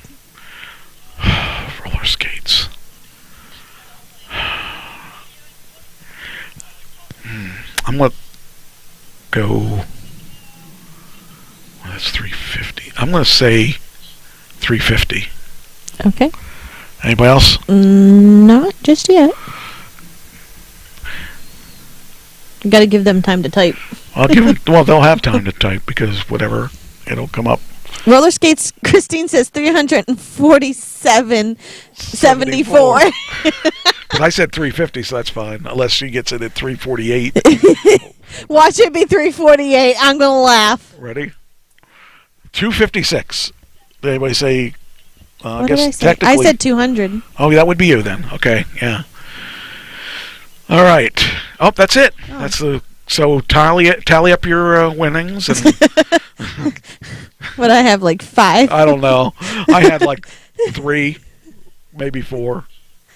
But that's kind of cool. It's kind of like I finally got that off the plate. That's been on the plate for a long time. So we got that, and that's time to close up the shop. We ran over. Well, we started late, so we ran over. Yeah, I didn't cut it off because of that. So we got to still 3 hours. So it's about 3 hours. Sounds good. So it sounds good. Absolutely. I want to thank you guys for enjoying. I hope you enjoyed. And if you didn't enjoy, you know. We get zeros. I get lots Christine of zeros. says we get zeros. Zeros. All right, I'll talk to you guys next week. And as always...